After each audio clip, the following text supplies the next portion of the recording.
and the Allston-Brighton District City Councilor. Today is Tuesday, May 22nd, and we are here with our good friends from the Boston Police Department to review their fiscal year 19 budget, dockets 0559 through 0563. Orders for the FY19 operating budget, including annual appropriations for departmental operations, annual appropriations for the school department, and appropriation for other post-employment benefits, appropriation for certain transportation and public realm improvements, and appropriation for certain park improvements, and dockets 0564 to 0565. Capital budget appropriations, including loan orders and lease and purchase agreements. I'd like to remind everyone that this is a public hearing and is being recorded as well as broadcast on RCN Channel 82, Comcast 8, Verizon 1964, and streamed at boston.gov /city-council-TV. Please silence any electronic devices. At the conclusion of the departmental presentation and questions from my colleagues, we will take public testimony. There is a sign-in sheet to my left. We ask that you state your name, any affiliation, residence, and please check the box yes if you wish to testify. I'd also like to remind folks that we are coming up on our public hearing that will entail just public testimony on June 5th from 2 p.m. to 6 p.m. You can also send us testimony via email, ccc.wm@boston.gov, as well as by regular mail, Boston City Council, 1 City Hall Plaza, care of the Committee on Ways and Means, 5th floor, Boston 02201. I'd like to introduce my colleagues in order of their arrival. To my left, far left, is Councilor Josh Zakem. To my far right is Councilor Kim Janey. To my far left again is Councilor Michelle Wu, and to my immediate left is Councilor Anissa Sabi George. I'd like to welcome the Commissioner and Commissioner Evans, Commissioner Gross, Superintendent Gross, and your team. Just want to say thank you, in advance for all that your men and women do for our city. And now you'll have the floor. It's on. Oh, no, try it again. Hit it again. Hello? There we go. Sorry about that. All right, thank you. Thank you, Chairman Siomo and members of the City Council. As we present our BPD's priorities and how they relate to the FY19 budget. We want to recognize, obviously, Mayor Walsh's commitment to public safety here in the city. In this budget, he proposes to increase our strength as the city grows, getting to put on 130 new officers in the fall, where our numbers will get up to 2,010 come the end of the fall. We're putting in for 130 officers with the hope that we at least get 100 out of that class. And obviously with Mayor Walsh and our department, our top priority again will be to make gun violence a top priority coming into the next year. I also want to thank the mayor for his commitment to social justice and diversity. We're looking forward to putting on a new cadet class. Hopefully they'll be on in June. There will be 33 new officers, and that has helped us in our efforts to promote diversity in the department, as the last class was overwhelmingly African American. So we hope to continue that trend to diversify our department. We also hired a diversity officer. Mike Gaskins is doing a tremendous job. He's out there recruiting minority veterans. He's out there in the high schools. He's at job fairs. He's all around the city to try to increase the diversity. So that's been great. We also have begun the implementation in this budget to implement body cameras The study's not completely out yet, but I think Mayor has put $2 million out there for the implementation of the start of that program. We've had our challenges through the year, but we've come out stronger and more unified as a city. In 2017, Part 1 crime was down 6%, and again, our arrests were down 4%.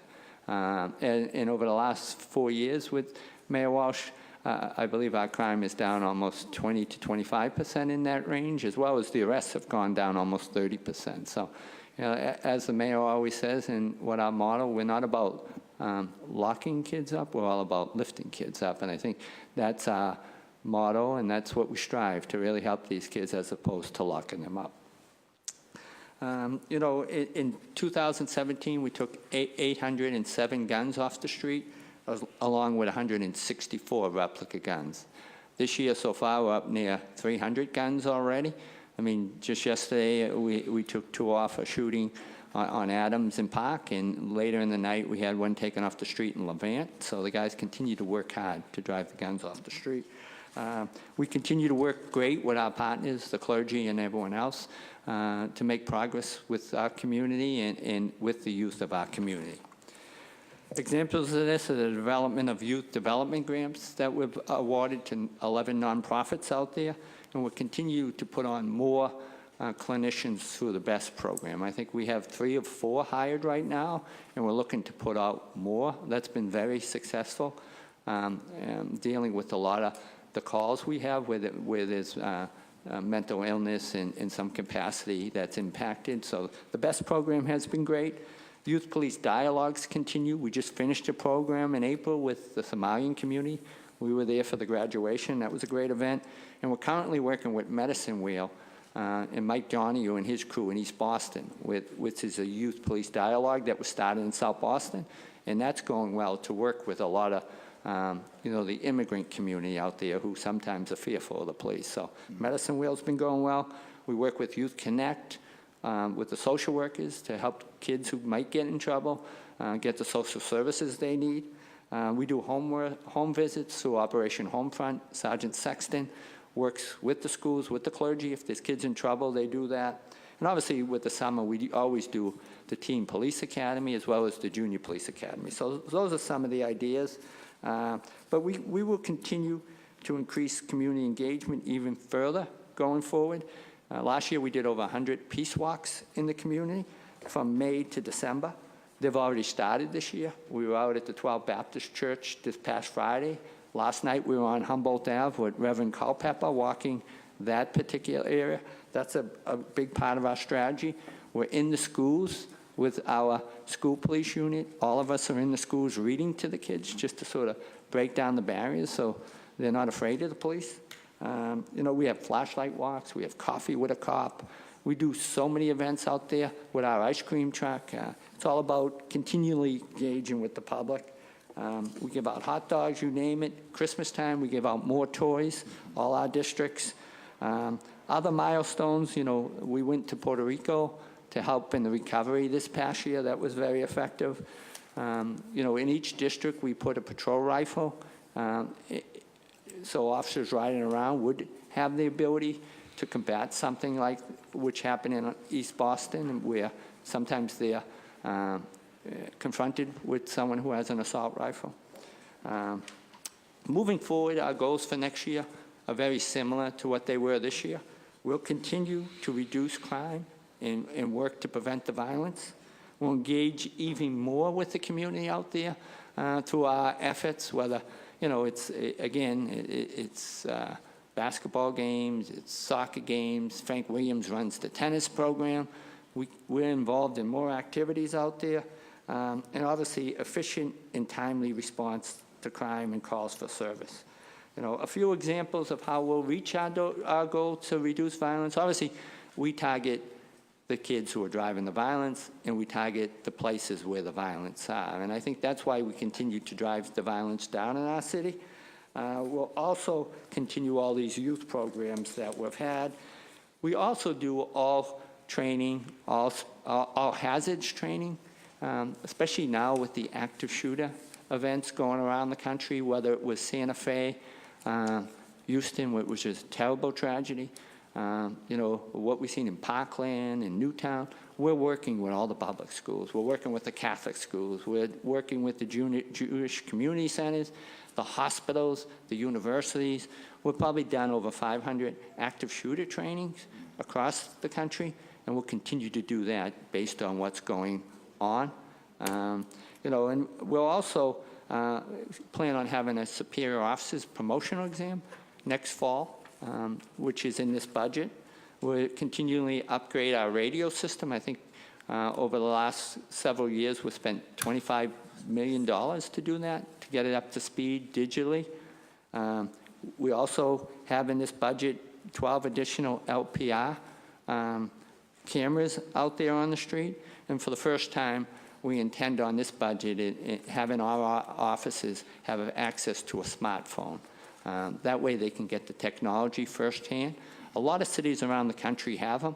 New York City, I think, equipped all 36,000 of their officers with it. So that's very effective. Our officers can get ShotSpotter immediately on their phone. They can get missing persons, all-time patients missing. They can check criminal records. They can do a lot of things. So we're looking to move that in. And obviously security upgrades at our evidence management. So as you can see, we've done a lot, and we'll move to continue the progress we had. Obviously, as technology changes, we're changing. A lot of cities have a lot of this technology that we're moving to, so we're not the first ones to try it. A lot of these tools have become effective and efficient tools of law enforcement around the country, and so we'll continue to work and be as transparent as possible when and if we roll out some of these new ideas. And lastly, I just want to thank the mayor for his continued support. Any tools, anything we need to make us a more effective and efficient department, he's fully behind us. And so with that sort of lets you know where we were and where we want to go. But honestly, I'm very proud of our department. I think we have the finest police department in the country, no doubt. And yesterday I had someone from Australia coming here to learn about community policing. Africa's coming in this week. Like, we have more visitors from around the world coming to Boston. So I think we do a great job. And we're not perfect, but we strive for perfection. And I'm just real proud of Boston being one of the safest cities in America. Well, I'd have to echo that, Commissioner. I think we do have the finest men and women in blue in the entire country and probably the world now that Australia's come in and Africa. I think we do set a great example, and I want to start by just thanking Captain Paul Russell at D14 and his entire team of CSOs and detectives and patrol officers and superior officers. I've enjoyed a great working relationship with all of them over the years, and you won't meet a finer group of people. I'm just going to jump into some, during your presentation, we were joined by Council President Andrea Campbell, City Councilor at Large Michael Flaherty, District City Councilor Ed Flynn, and District City Councilor Lydia Edwards. I think every year, Commissioner, we talk about, numbers. We've been kind of static or flat with uniformed personnel for probably the 10 years at least that I've been here, over 10 years. Is that a fair statement? Are we still around the 2,200 uniforms, or? Well, right now I think we're about 2155. And we've always sort of, the magic number has always been 2185, around that. Right. To keep, it had more to do with tied into federal grants at the time. Yeah. And now, I want to thank the mayor. I think he recognizes, obviously, whether it's the South End that's expanding, whether it's East Boston, all around as a city, as you know, we're getting more and more residents. The city is basically booming right now. Yeah. And, we're, I think, approaching probably 700,000 residents. So, obviously Mayor Walsh recognizes we need more officers. So I'm hoping that we get up to the 2010 with this new class. Right. And I think it begs the question if we actually need more because of that population surge in the past many years now. Actually, the past 5 years, I think we've grown at least 50,000 people, probably. Right. And we had EMS in here just recently, and, we want them to have the tools that they need, and their line of business, much like yours, it's getting to the scene as quickly as you can. And so we want to ensure that, we have a great balance on the police force to make sure that you have the tools, but also the personnel that you need. So, we go through overtime every year. It's always around the same amount. A lot of it, I believe, is forced overtime. Right. Can you speak to the overtime issue a little bit? Well, the problem with the overtime is I think more than any other city budget, I think we have so many unpredictables, Mark. I mean, whether we have a spike in crime, you try to address that by putting extra units out, such as recently we had the unfortunate deaths of two young kids in Heat Street. Obviously, they were going at it with another development. So in a case like that, we put extra visibility out there, and we try to sometimes stead these gang feuds by putting additional units out. And so I always say how the summer goes and how violent it is obviously going to impact our budget. But also, city's booming right now. We have Boston Calling this weekend, which is overtime. Like a lot of the offices, a lot of them really don't want it, but we just have so many events. We got parades. Right. We have, the Free Speech March last year, which I thought our department did an outstanding job policing. Yep. Almost, 70,000 people come in on that. Women's marches, a whole call out for the Super Bowl, even though they didn't win, we had to call everyone in. Those unpredictables every weekend is what really makes our budget sometimes get out of whack. Right. We don't have fixed events. Right, and a lot of it is reactive. A lot of it's preventative, right. But a lot of it is reactive. Yeah, and I liked the preventive part, right. And I always say I'd rather throw, and I don't say this to me, money at something as opposed to getting one kid, right. young adult hit. Obviously we got Memorial Day weekend, the start of the summer. Unfortunately, that's when our violence goes up. So I like to increase the visibility on the weekends to deal with, the house parties sometimes that can turn out where we have violence, dealing with a lot of the issues. We do have to put out additional units, whether it's the theater district. And, we study every week what's going on. We look forward to what's coming up on the weekend. And based on that, right. we have to put extra deployment out. And I can honestly say most of our money is spent in Roxbury, Mattapian, and Dorchester, because honestly, that's unfortunately where we have a lot of gunplay, and I don't want to see it get out of control. Those districts have most of the offices, probably almost double what the smaller stations have, and my priority is keeping the city safe and trying our best to let the gun violence get out of control. Well, I think the fact that I think it's 2 years in a row you're reporting Part 1 crime going down, 2 years in a row arrests are down at the same time. I think that's very positive news. I just have a quick budget question too. You talked about the body cameras. Would that be under possibly contracted line? Yes. Yes. 52,900, the 1.8 extra, I guess? Okay. And we've also been joined by Councilor Matt O'Malley recently. Thank you. Councilor Zachem. Mr. Chairman, Commissioner, Chiefs, everyone, good to see you. Thank you for being here. I want to echo the earlier comments by the chairman that I think we're all very proud of the work that your men and women do every day, and I think especially when we see how some other cities' departments have dealt with some of the issues, particularly around rallies and marches and protests and some of the other community relations issues. Boston continues to be an example, and I'm sure that, that's training, but also comes from leadership, I think, that's sitting up here. So I appreciate that, and I think it makes it certainly easier on our end to talk about this. But to jump right into, I have just a couple quick questions. And again, Councilor Siomo touched on some of this. As far as staffing goes, the city is growing. Residents, obviously, during the day, we have a lot more people in here for work, weekend events. Is there discussion about saying, I think you said 2185 was the ideal? No, right now we have 2155. 2155. We've always strived for the 2185, Okay. but now we're going to go up to 2010. So is there any thought or planning of, do we need 200 or 300 more officers in the next 5 or 10 years, population grow? I mean, how do you feel about future staffing levels? I think the mayor realizes that. I think he sees it growing. I don't think it's going to go down anytime soon. So I think, honestly, it's a matter of being able to do it. Our academy right now is, we're throwing extra seats in there. It can only handle what we have. I think if we had a larger capacity, we could probably look to put more on. We just had a class graduate of 97 about a month ago, so we're pumping them out. I think the mayor realizes it's just a matter.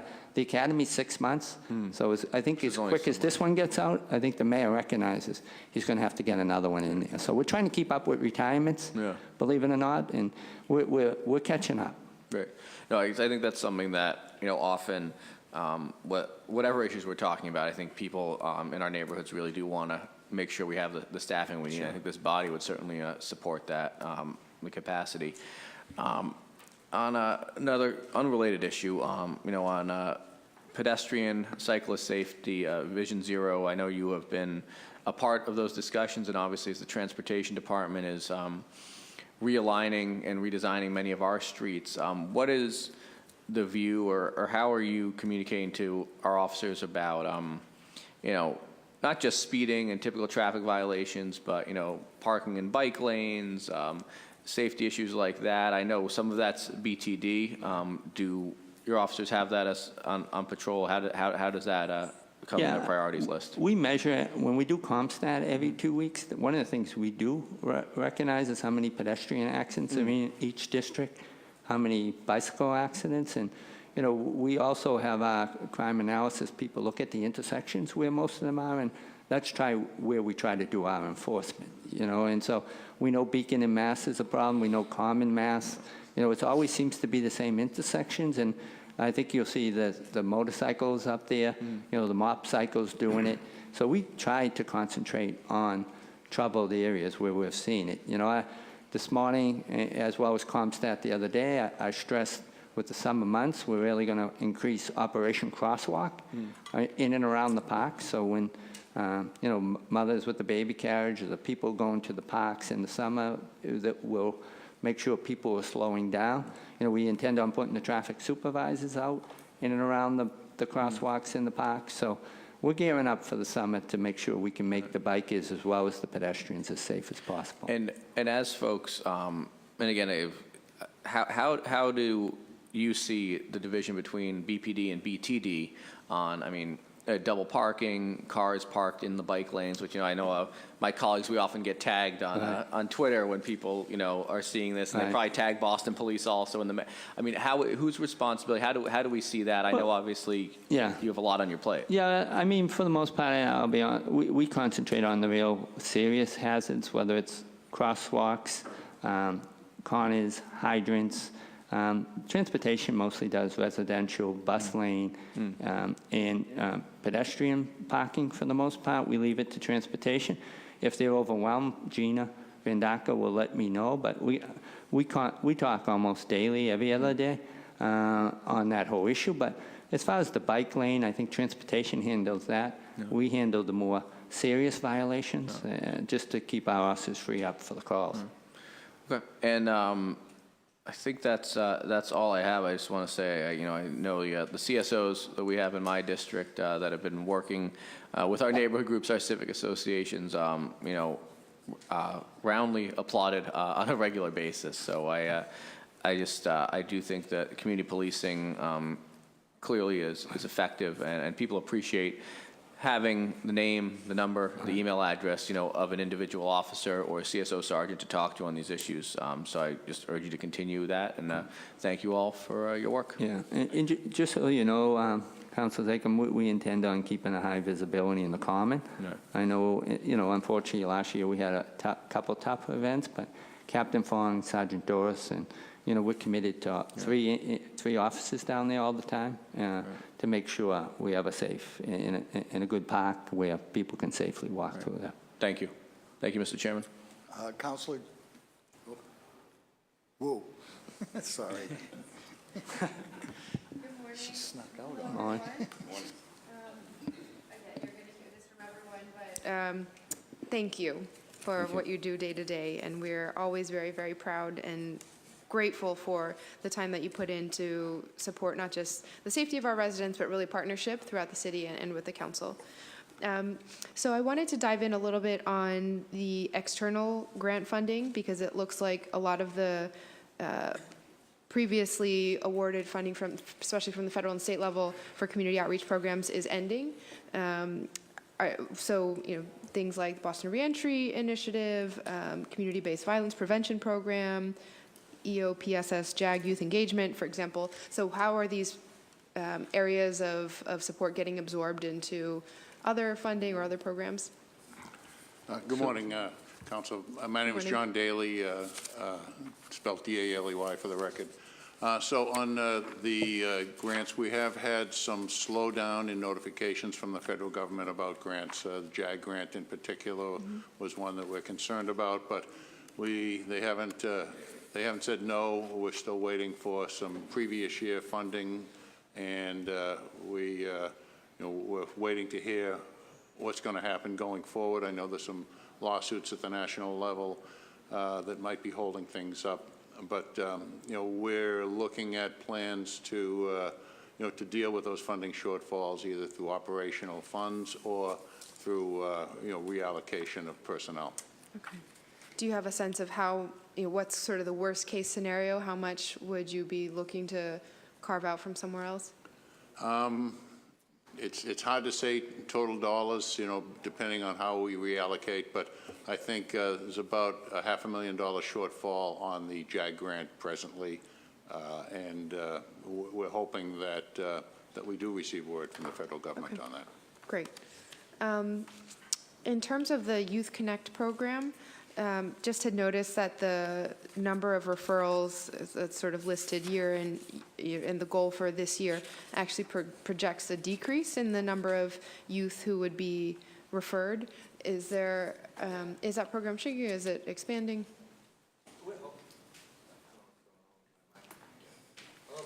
Don't worry about pushing it, Commissioner. Carrie runs everything from the back, so you don't have to touch a thing. The numbers are right, to tell you the truth. Okay. I'm surprised at that. I've seen that. I think Adrian Perry and Youth Connect do a super job. In fact, I'm meeting with them next week to try to get more in the districts. Currently, we just recently put one in East Boston. And so, we have them in, I believe, 6 districts now. We have them in our gang, domestic violence, as well as our school police. And they're overwhelmed. I mean, we really get our money's worth out of those. And I think when you look at our arrests being down, a lot of it has to the great work, because instead of locking these kids up or dealing with them in the criminal justice system, the social workers are doing an outstanding job getting them the services they need. So I would think it's probably more like 180, to tell you the truth. I don't see that going down. Okay. The only problem this year, they had some of their funding cut through, I think, the Shannon grant. I think they got almost $50,000 to $80,000 less, and we're helping them in some way to regain that, because we do the fundraisers to help support getting more in our stations. I wish we had 11 in every district, to tell you the truth, because they're worth every penny. Great. And then could you touch a little bit about the budget for professional standards? It looks like it's been going down fairly steadily. Is there a certain reason behind that, or? I don't know. There's no reason behind it. I don't know why, but they're still doing a great job, and we're not counting them. It might be a number. Okay. And then I had 2 other kind of unrelated, or on a separate note. I know we have a hearing order ready, and we've talked a bunch of times, Yeah. Commissioner, on this, on surveillance, and just being aware that so much more is going to be collected as every part of the city becomes smarter. So could you tell us, just give a sort of summary on what kind of electronic equipment is installed, particularly in the downtown bid area, and then what is the plan for this next fiscal year? Well, I know we work with the bid area to get additional cameras up there, and they've supplied plenty. And I think, obviously, cameras are very powerful for us. Obviously, not to be used in any sinister way, but to be out there and be our eyes and ears. 2 weeks ago, we had a 16-year-old on a GPS bracelet shoot another individual, and I was down there, and within 3 minutes, we had a great picture of that kid who did that shooting. So obviously, we didn't have a whole lot of cooperation, so cameras are key for us to solve quite a bit of crimes. Obviously, they're out in public spaces for the most part, where really people don't have a right of privacy so much. We don't hide them, but that's very instrumental. And a lot of our cases that we're solving, whether it's Heat Street a couple of weeks ago, whether it's Wayland Street not long ago, most of those, unfortunately, are solved by the cameras. I wish we had better cooperation, so I'm always looking to put more cameras out in the open spaces so we get the people who are responsible for shootings, because otherwise we have retribution and whatnot. So having them down the bid was very effective, and I'm always about pushing more cameras out, believe it or not, because there are eyes and ears out there. As far as the body cameras, there'll be, the study's concluding in June. I know the mayor is probably moving in that direction, most likely. I think he's appropriated almost $2 million. So, I think we're going to put that most likely if the study comes out the way we anticipate. We'll probably do it incremental, district by district, to get that up and rolling. As far as the license plate readers, currently we have 3 out there. We'd like to put more out there. We worked with the ACLU because they had concerns that we were just looking to capture any and all information out there. We have a policy that sets up the perimeters of how we'll use it. And we also work with them. We weren't purging the information, I believe, for almost 6 months. They recommended, I think, 3 months, and now we came back and we got rid of the information after 30 days. And so it's only geared towards a specific criminal investigation. So we're going to be looking to put more out. And it's not just about around the violence. It's around downtown, the threat of terrorism, and whatnot. This day and age, if you go and look at New York City, that place is swarming with cameras, LPRs all over the place. I think any major city, for the most part, has those. And obviously down the line, we're going to be looking to go to drones also. We made a commitment to have a public forum and get feedback on that. I know I've been working with President Campbell in the Social Justice Task Force.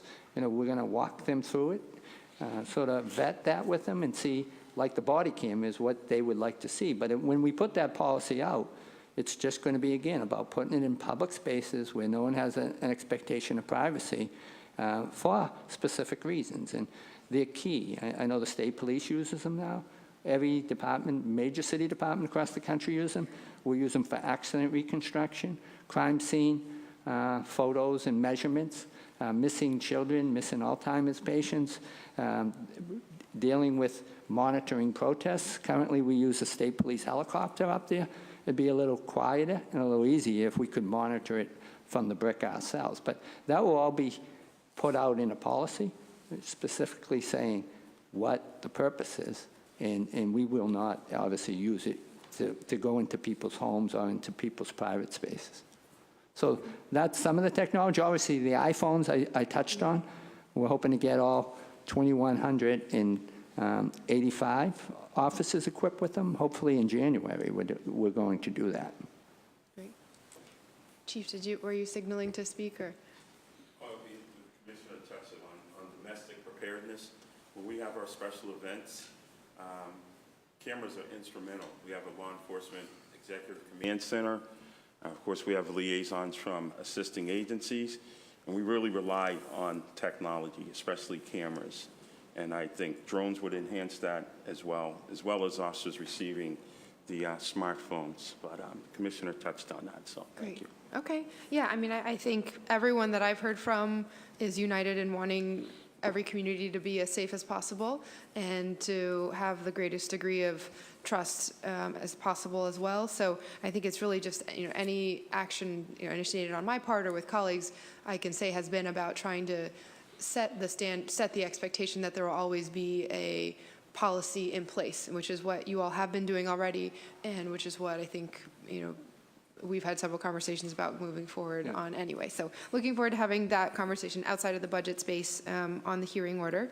And then finally, I'm sorry I've taken a lot of time, my last question, just to follow up on Councilor Zacum's point with Joel here, representing the right of silence and the report about the crash that claimed the life of Anita Kerman.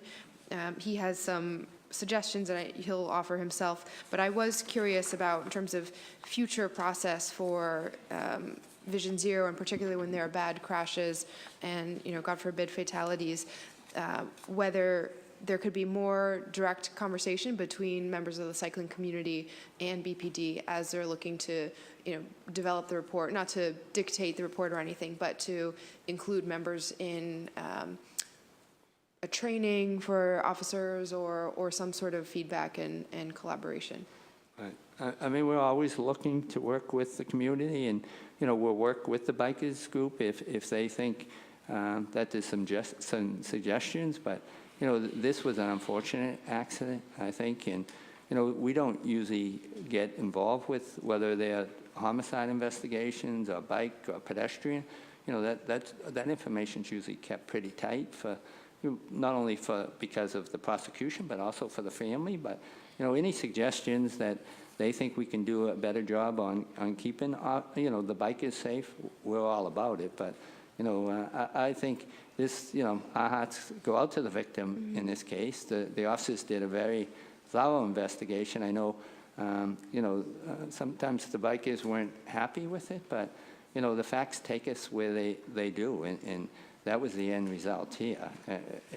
But we'll gladly sit. I know Captain Danilecki has a lot of dialogue with them, and we're open always to suggestions. Okay, great. Thank you very much. Thank you, Mr. Chairman. Thank you. Councilor Savi George. Thank you, Chair, and thank you all for being here today.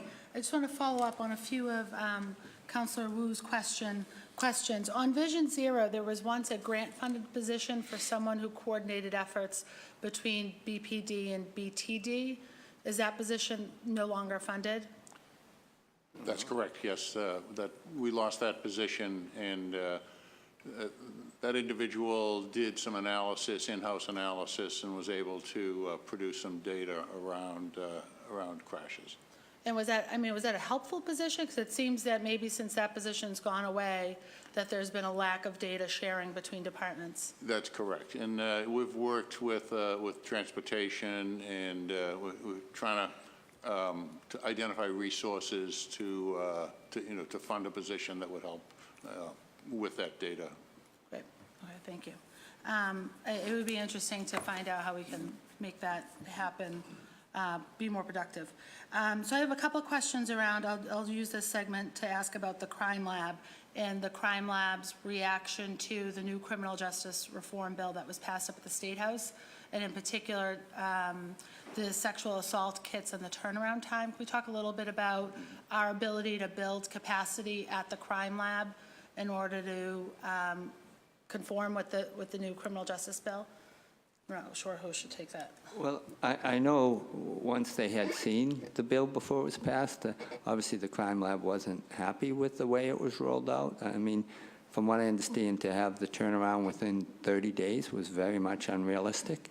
I know they wrote me a letter, which I forwarded to the Public Safety Director, Dan Bennett, asking for more leeway on that, but I know that's troubling to us given the caseload that we have.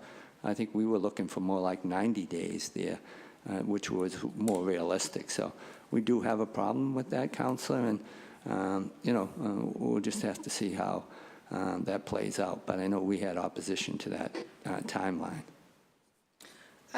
So with the 30-day requirement, is there any sort of plan to increase capacity in the crime lab, to increase the number of personnel to process the workload?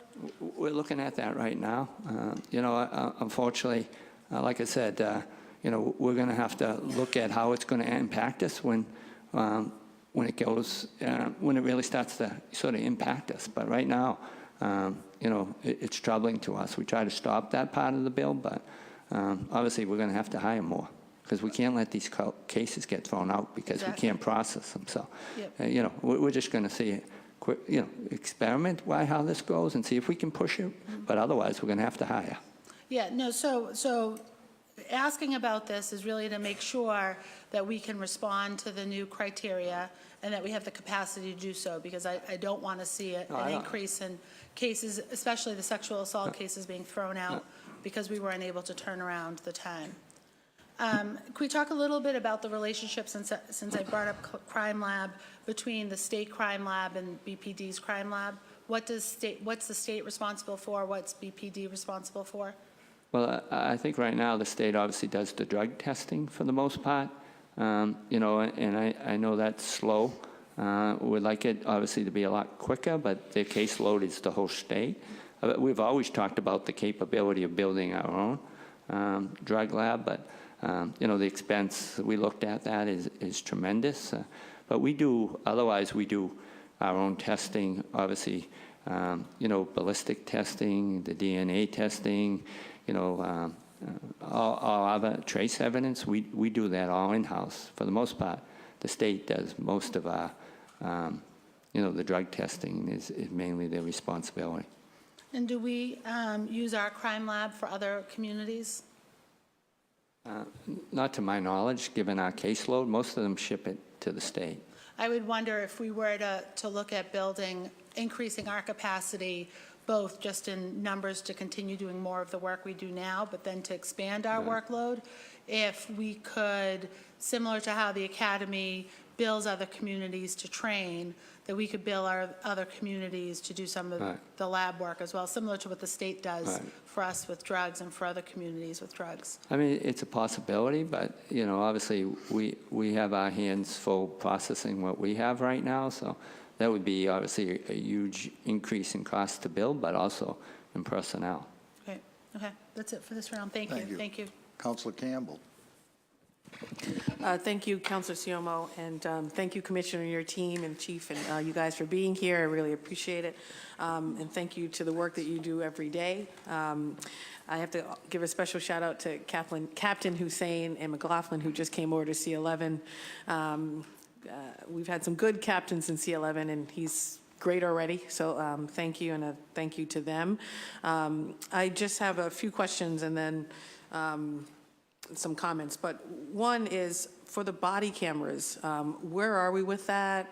When will it be rolled out? What's the process right now? What units?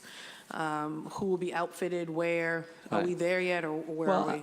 Council, I think we're waiting for Anthony Braga and Jack McDevitt's final report to come out in June. I think the preliminary report showed basically that we did have a slight decrease in the use of force, as well as a slight decrease in the complaints against officers. So, the mayor has looked like he's trending in that position, but I think we're waiting for the final report. But I think, him allocating $2 million shows that we're moving in that direction. So I think the Social Justice Task Force, we're meeting in like 2 or 3 weeks. I think together we're going to make those decisions where we're going with it and how we're going to implement it and where we're going to start, because we want community input on this very subject, So I'm assuming the goal then is to wait for the report to be released. And then we'll sit down with the Social Justice Task Force and see how we want to implement it. $2 million obviously is only going to cover so much, is only going to cover so many officers. So I'm assuming in those conversations, we have to decide, one, what units will be included, what locations, how many officers $2 million could outfit, and then how we go about phasing in additional officers until everyone is outfitted. So looking forward to starting the conversation with Social Justice Task Force. Are we in communications now with the various bargaining units related to this? Well, I think the mayor's had at least conversations about it. I don't think there's been any negotiations. Okay. And I'm assuming at some point, not just for patrolmen, for example, who were pulled in for the pilot, but the detectives were not, And so heard some concerns around that. I'm assuming at some point, because the goal is to outfit everyone, that all of the bargaining units will be invited to participate in some way in these conversations too. Sure, it's going to Okay. impact everybody. Look forward to ongoing conversations in the final report coming out in June. I'm following up on Councilor Wu's question related to the grants, particularly the grants coming out of the federal government, or where we have been, Superintendent Daley, promised something, and I think they're just like holding our money, unfortunately and sadly. What happens, and I think it is, worst case scenario, what happens if we find out that we don't get that money? Then is it a conversation with us in terms of looking internally at BPD to cover some of those? And if not, how can this body advocate with BPD and you guys to find resources elsewhere if there are no resources internally to cover these important grants? I think primarily the concern is around positions that are grant funded, especially under the JAG grant. So we would look for ways to either reallocate personnel or to find additional positions to take on those roles. That would be the impact. And I imagine a devastating one if we're asking folks who are currently probably overworked and doing a lot already to take on the responsibility of positions that may not be funded. Yes, yes. But look forward to staying in contact with you guys in the grant division about this. It's frankly sad and frankly unacceptable, but it is what it is. And thank you for your advocacy in pushing the government to give us our money. Lastly, a couple more questions related. First of all, thank you and Lisa and the grants division for the work on the youth development grants. The mayor is already aware of this, Neil as well from IGR. My hope was to see that doubled, just given the fact that we had over 100 organizations apply for funding, which demonstrated that, frankly, I think there's a need. People were excited to see the city come up with some funding to help them, even though they could probably use a lot more money, but it made a dent for the organizations that did receive it. People were talking about not just the police department, but the city as being proactive in helping organizations that serve our youth, but not just youth who are identified as at risk. I think the frustration in the beginning when I even started the conversation, that there were a lot of youth organizations serving youth that they did not define as at risk, who still needed supports and services. So this was a great way to meet that need. And so I'm going to keep pushing, hopefully, to double that amount so we could reach more organizations. Just putting that out there, but thank you guys for the work that you guys did over the summer, particularly when I was having a child. I really appreciate it, and hopping on phone calls with you guys. Superintendent Lisa Holmes and so many other great officers are either gone or on their way out. Is there anyone, do we know who's replacing Superintendent Holmes yet? Not yet. Right Okay. now, Captain. And you know she's leaving, she's not She's coming gone. back. Yeah, She's yeah, gone. she's gone. No, she left the 15th. When was her, oh, okay. Yeah, And so. I know her retirement Yeah, is coming it's up. coming up, and, we lost Superintendent Joe Harris. Yep. We're about the last people standing here, so it's unfortunate. We lost so many good men and women who have so much knowledge, and but I think me and the chief will be sitting down with the mayor shortly and just seeing, going over the command staff and obviously looking to get the best and brightest to lead the city forward, obviously, and make sure, we have a good cross diversity of women, African Americans, Latinos, and throughout our command staff. No, I appreciate that, and I just, Superintendent Holmes is also a D4 resident, incredible leader. Harris, the same thing. We were able to honor him at one of the Civic Association meetings. And I thank the captains in the beginning, but also want to thank the community service officers who come to the Civic Association meetings often. You come to some of them as well, I know. Chief, you as well, so I appreciate that. Most folks don't even usually know that you guys are at these meetings, but it is a big deal, and I know my residents, particularly folks in Mattapan, appreciate seeing you guys, given all that you have to do across the city. Lastly, speaking of diversity, and I have my partner in crime, no pun intended, Councilor McCarthy and I taking on this idea of looking at the number of women and folks of color who are officers in the city of Boston, and working on short-term and long-term solutions to make sure it's more representative of the city of Boston, and not just at the entry level, but also at the higher tier levels, superintendents, captains. I think there are some short-term solutions to change these numbers, so we're not talking about them in 3 or 5 years. And then I think there's some long-term solutions that I think the city might want to take on, but that interface or require us to connect with the state. Maybe it's reviewing civil service and how it shows up. But the goal is, one, to do it in partnership, to not do it separately, to have public safety agencies come together, including Chief Hooley and Commissioner Finn, understanding that there are different practices amongst each agency. But I do think, based on what we've learned so far, is there's a shared goal amongst all of the agencies to make sure that the numbers are representative of the population. And I told this to Councilor McCarthy, I'm sort of done meeting with people in silos, whether it's veterans over here or folks of color or others who just care about this issue and who live in the city of Boston and want our force to have more women or be more reflective and representative. So the goal is to truly bring us together over a series of dates over the next few or several months, and to sit down and talk about what you're currently doing that some people don't even know about that is working, and where you see some of the barriers are. Michael Gaskins has been incredible in getting us information and data. That's been very helpful in your Human Resources Department, so thank you. This is just to say thank you and looking forward to those conversations. Okay, thank you. Thank you, Councilor Siamo, and thank you guys again. Thanks. Thank you. Councilor Flaherty. Thank you, Mr. Chairman. Thank you, Commissioner, to your team. I think you guys do community policing probably better than anybody, so it's a great reflection on our city. And you know, we're the envy of other jurisdictions in terms of how we handle phone calls, how we respond to community-based initiatives, and also you're a great partner for the city, so I appreciate your time and talents as well as the team that you've assembled. I want to just stay briefly on the age.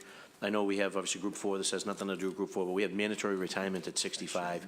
Any thought to, or is there any mechanism by which we as the council could, 65 maybe 30 years ago might have been the end of the road for some folks, but why not say 67? Why not 69? Why not 70? I know the judicial cutoff, judges have to have mandatory retirement at 70. I'm sure judges could go to 72, 73. So people like you, they're running marathons in their 60s. So I didn't know whether or not any thought has gone into that. If people are burnt out and it's time to bring on the next generation, that's one thing. But I look at it from sort of a talent and experience perspective. And if we're losing great leaders because there's mandatory retirement, you know, is there an opportunity through some legislation or city ordinance or to change that, to move 65 north? Yeah. And I don't know what that number is. Is it 67? Is it 69? No, I don't think it should be 65. No. I think it should be a different number. I mean, you know, when you lose people like Joe Harris and Lisa Holmes, although I don't think Lisa wasn't at mandatory age retirement. She had her time of She service. had it, Yeah. but, you know, like you said, I mean, there's a lot of good people who go kicking out the door because they love what they do and they're very valuable. So, I mean, you know, you look at other, you know, the state police, they did away with their retirement. I mean, at one time they were 50, and then when they merged with the MDC and whatnot, I think they did away with their retirement. So, you know, I'd love to see it because we wouldn't lose so many people. But again, that's for you, sort of for you guys to sort of whatever you can do. I mean, I hate to lose people who are still capable of doing the job because they have such knowledge, they have such experience, and you don't have to go through the whole idea of training someone up for 6 months. And if you recall, I led the effort to move it to 40. So maybe we have a talk on the back end and with your team, and also I know representatives from the BPA and the Detectives Union are here. Yes, yeah. I mean, so it may be worth a conversation. Again, I don't know what that number is, and it's going to mean different things to different people. Right. Some people that they've done their time of service, and like Lisa, and time for her to take advantage of all, you know, her sweat equity, and she wants to relax and enjoy retirement. And then there's others that may have some gas left in the tank and they want to continue to add value. So it could have I guess a variety of different results. But I just think that the time has come that we maybe move off of the mandatory retirement at 65 and just pick a number that's north of that for a variety of different reasons. So if you wouldn't mind, at some point, we'll Yep. have a conversation, and I'll reach out to the leaders of, that are behind me from BPPA, the detectives and superior officers, and get a sense as to whether or not there's any appetite for that. Staying on that, and something I think that we need to be conscious of through the Chair of Ways and Means is we see a lot of jumping from the academies. You'll have folks that will go through the police academy, and then the minute that the fire academy starts, they jump. I'd like to have a coordinated effort between the police academy and the fire academy. Just start them at the same time. I know we have the ability, they're two separate academies, and they're located in two separate parts of our city, but I think we can walk and chew gum. I hate to have a situation where someone's taking a precious spot, just basically taking up some space, getting themselves into great shape, and as soon as the phone rings, they're hopping. I think that decision should be made early on, and I think those cards should be coming at the same time. So if there's ever a way that we as a city could coordinate through civil service where we have these exams and we also have these academies starting at the same time, I think we'll see a cost savings for our city. Nothing worse than going through recruit investigation, drug testing, psych testing, the PAT, start the academy, and someone's in there for 6, 8, 10 weeks, and they get the postcard in the mail that they can jump and go to the fire department, and they just leave or resign, however it works. And then there's an empty seat there that someone, is working their whole life. They've gone to school, they get a criminal justice degree, they'd do anything to become a police officer, but they're on the outside looking in. And to that end, on the back end of that question is to have the ability to backfill those seats. I know you don't want to lose out on, you don't want to be out of the academy too long before you kind of miss out on it, but is there a stop date? Is it 2 weeks? Is it 3 weeks? Is it a month? If we have some flexibility where we can backfill those seats, I think that would be doing ourselves a huge service, as well as the cost savings, because we've already done the recruit investigation on that individual, that candidate, that recruit. I think, Council, most of the candidates we seem to be losing to the fire are already 2, 3 years on the job. We don't get a whole lot where they're actually sitting in the academy. I don't think that has been too much of an issue. We're losing them sometimes 2, 3, 4 years on. Out of the academy. Out of the academy, and so. It's even worse. Yeah, and so that's the problem. We train them up for 6 months, and we just had one individual, he left our job, went on the fire, and decided he didn't like the fire and he wants to come back. And, so they're jumping around. I mean, maybe we can make them sign that they're committed to this job for 5 years or something, because it's more of a problem for us as opposed to the fire losing people hopping over to our job. And so, whatever we can do it, because it is frustrating for us. Okay. And, I grew up in the city you did. People would love to be on either job, and for someone to get 2 bites at the apple here and play sort of games, Yep.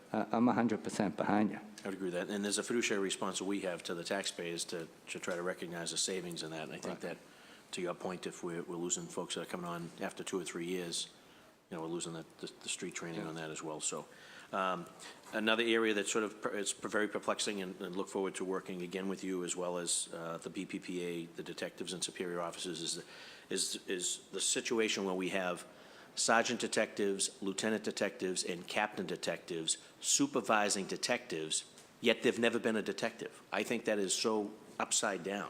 I think that you come out of the academy, you start off as a new officer. I think that after a specific period of time, when you're eligible to take promotional exams, I think that trajectory, I think you should have to make a decision. Do you want to go the sergeant, lieutenant, captain route, or do you want to go the detective route? And if you go the detective route, then you can go the sergeant detective route, the lieutenant detective route, and the captain detective route. And somewhere along the way, if you're sort of burnt out maybe being a patrolman, you want to try being a detective, or if you're being burnt out being a detective, you want to be back to that. There's some mechanism, but I just think in any situation, whether it's in government or it's in the private sector, where you would have people supervising individuals who've actually never done the job. It just defies logic for me. I don't even know if there's a cost savings in it from a chain of command standpoint, and/or from an organizational structure standpoint. To me, it just defies logic. So I don't know whether or not you have an opinion on it, and I also don't even know what the mechanism by which is to do that. But I just think that we should have a situation where you're either going to go down that road and on the police department, or you're going to go down this road. And what we have as a situation is that. Yeah, I mean, a couple things on that.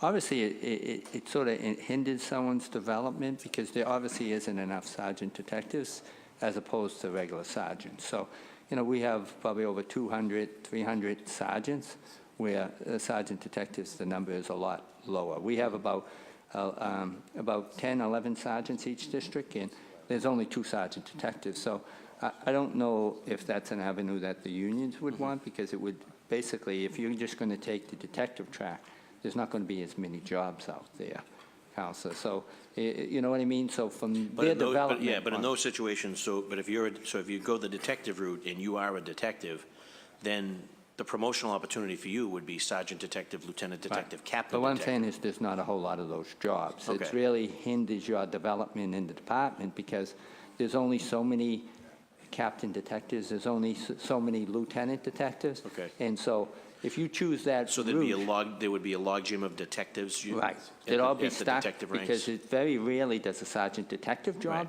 open. The sergeant's jobs, the lieutenants, there's a lot more turnover. Right. So it would really hinder someone's development in the department. And Right. I don't know if anyone would want that. But also, what we're doing now, more than anything, is we're putting people into those positions who really earned it. You know, it's is fair, yep. You know, John Deneen was in District 6. You know, John's a great worker. He just, we put him into the position of sergeant detective. Tommy Tian in District 2, John Tarantino. For the most part, who's going into those positions right now are guys who really show us that they have all the potential. And a lot of these guys, believe it or not, were either in the drug unit, the gang unit, who have exhibited those very qualities that you're talking about before we put them in there. We don't want people who have never, like myself, I've never been in the detective branch. I couldn't tell you anything. I sort of stay out of the yellow line when I go there. I have no business going into that field, but we look right now at people who really have that type of knowledge, and we put them in that position. Okay. And then just briefly on transportation and traffic, it's obviously it's a BTD issue, but it's also a BPD issue, because we have obviously officers that enforce the Chapter 90 violations, and don't know whether or not we have an opportunity through this budget to beef up or enhance the traffic division. I know that each district, I guess, has sort of a traffic officer, if you will, but anywhere you go, you walk out here, Commissioner, it's just gridlock. The waterfront's gridlock, Mass Ave is gridlock, High Park Ave is gridlock, Center Street's gridlock, and whether it's the blocking of the box or just having someone that can handle or manage traffic. So don't know whether or not there's an opportunity to sort of beef up that. And it needs to it can't just be someone that's looking for a quick 4 hours on overtime. It's got to be someone that's passionate about traffic and can kind of move the flow. Or maybe we can use our cadets. I know years ago we used our cadets, but perfect example, like South Station, that whole area of like Summer Street, Atlantic Ave, it's a disaster, Right. morning, noon, and night. And having sort of someone there in uniform, I don't want to get into the uniform versus the flag man argument, but I think that we have an opportunity here to partner with the city to sort of solve a major transportation and infrastructure deficiency, which is traffic. Right. And we continue to bring more businesses here, we continue to bring more people here, but yet we're not solving that problem. I think everyone thinks people are going to walk and take a skateboard. It's illogical to think that that's going to be the case. People are going to be dependent on their cars. Working families need their cars.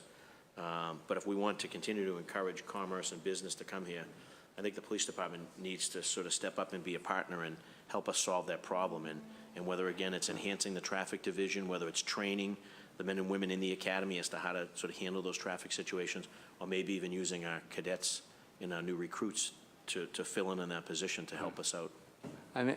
Again, it is a concern. I think, I talk to Transportation Secretary Gina Van Dacker all the time. I know the mayor with his Vision Zero and whatnot. That's something we're concerned about. We see how many more people. I mean, I think a study came out recently on Ubers. There's 100,000 more in the city. Yep. And obviously that's an issue. They're just stopping anywhere they want to stop. Yep. They jump out in the middle of the street. Obviously, they're an issue, and Yep. clearly the city is booming right now, and with it is the traffic. We try to put our officers in places where we see problems like blocking the box. They're constantly up at Common Mass Ave, which is a continual problem, and so we look for those locations where we can put them, and those cycles go out there based on those complaints. And like you said, every station has a traffic officer who tries to complain, but I think we're overwhelmed right now with the amount of Ubers and congestion, but it's a constant dialogue between the mayor, Gina Van Dacker, and myself on how we can do better. And there's also a skill set to it. It just can't be someone like, come on, I mean, it has to be someone that's kind of, that's into it. You want to show me how to do Yeah, it? We'll get I'm out telling there. you. Oh, there's times I want to get out of the car, Commissioner. But it's, and again, I just don't think we have enough of them. No, in terms of folks in the traffic division, not sure how much time we spend in the academy training the men and women, and/or how much we train our cadets, but I'd love to be able to deploy the cadets to I think- North Station, South Yeah. Station every day. I think Lisa and have Holmes them does move the did do Okay. a segment when she pulled them out a day, and they did do that traffic. Okay. So, again, if I had 3,000 officers, I could probably establish a traffic division, but That's the key. we try our best, given the volume of calls we have with addressing the traffic too. And then just lastly, briefly, just on the homicides and the clearance rates, I know we've been doing a much better job of that. Any thoughts in terms of, and congrats on the recent arrest on those two individuals, that the recent college Yeah. grad and the military veteran, minding their own business over there, and that was, it led to, you guys did a great job investigating and leading to a quick arrest. But I know the team that you have on terms of the cold case squad and just trying to solve some of the older homicides. Can you just give us an update as to the progress? Last year, I think we had over 60% clearance rate on the homicides. I think the homicide unit does an outstanding job. I know we had some good old cases that Sergeant Dugan and his crew, dating back, I think, almost 30 years, solved. So we're constantly hammering away trying to solve it. There's nothing worse than having a loved one out there who doesn't have their young daughter or son's case closed. We never forget those victims. But, so far this year, we've had 20 homicides. We have a few in front of the grand jury, but I think we're at about 12, about 12 of them already that someone's been indicted or charged. So, and there's a couple right now in front of the grand jury. So they're doing an outstanding job, but I think we could do better, obviously, if we had a lot more cooperation. I think the majority of the cases we solve is through electronic surveillance than it is from cooperation. Yesterday was a fine example. We had more people come forward, give out a description, and within a minute, we had the two individuals who, blatantly shot a young kid in the face, and we were able to bring them right back, and they had no hesitation about saying, that's them 100%. We need more of that. We need more of that. That's Yeah, great. we never cease our campaign for the public to assist us. I think every time the commissioner and myself, we do a soundbite, Right. we always ask for the public help. And we're in a day and age where we're watching CSI all the time. Everyone Right. thinks it's going to be like that fiber, and you do need eyewitness testimony. Obviously, surveillance cameras are very helpful in leading that effort, but people need to step up and participate. And then finally, on the crime stuff, you and I had touched on this the other day, that some crime happens more on the petty side. People get their cars broken into, they get packages stolen off their porch, but they would rather put that person in that picture up on Facebook to shame them and to call out their neighbors to say, hey, neighbors, watch out, there's a fungus among us here. And instead of calling 911 and/or going down to the local police station and filling out a report, they just either don't want to take off the time of work, maybe they're a little embarrassed that they left the package out or they didn't lock their car. So I know that there's a lot of unreported crime that's taking place throughout all our neighborhoods, and to know whether or not you guys have folks that are sort of tracking the Facebook traffic, if you will, just to kind of maybe get it, keep a handle on, and either tap into those videos that people are putting on. In my neighborhood, there's one every night. Councilor Flynn can attest to it. I'll come home, my wife will just tell me like, oh, so-and-so got a package stolen, so-and-so got their car broken into. So it's all on Facebook. And then I've had conversations with not only the commissioner, but our local police captain, and they weren't aware of it because people aren't calling 911 and they're not going down to the local police station, but they are taking a few minutes to upload it and put it on Facebook and notify the neighbors and shame the individuals. And didn't know whether or not you're seeing that trend across the city, and or if we can find a way to kind of track that at all. Well, again, people have to learn to step up and come down and report it or call us. And, Michael, I read the reports across the city every day. And when you brought this issue up to me, I said, geez, we don't have a problem in South Boston with cars getting broken into, because I read the reports and I don't see it. So, but I got to tell you, I'm not on Facebook. I'm not a big social media guy, but I know the BRIC sort of monitors that stuff, and hopefully, maybe we need to do a better public education of these young kids, get it out in South Boston Online, Right. in the South Boston newspapers, and all our local newspapers, which I'm finding more and more the public reads probably more than the other sources. Maybe Right. we got to really get out there. If you have a crime, don't put it up on Facebook, because that's the only way we can really address it. If people don't report it, we don't know what's going on.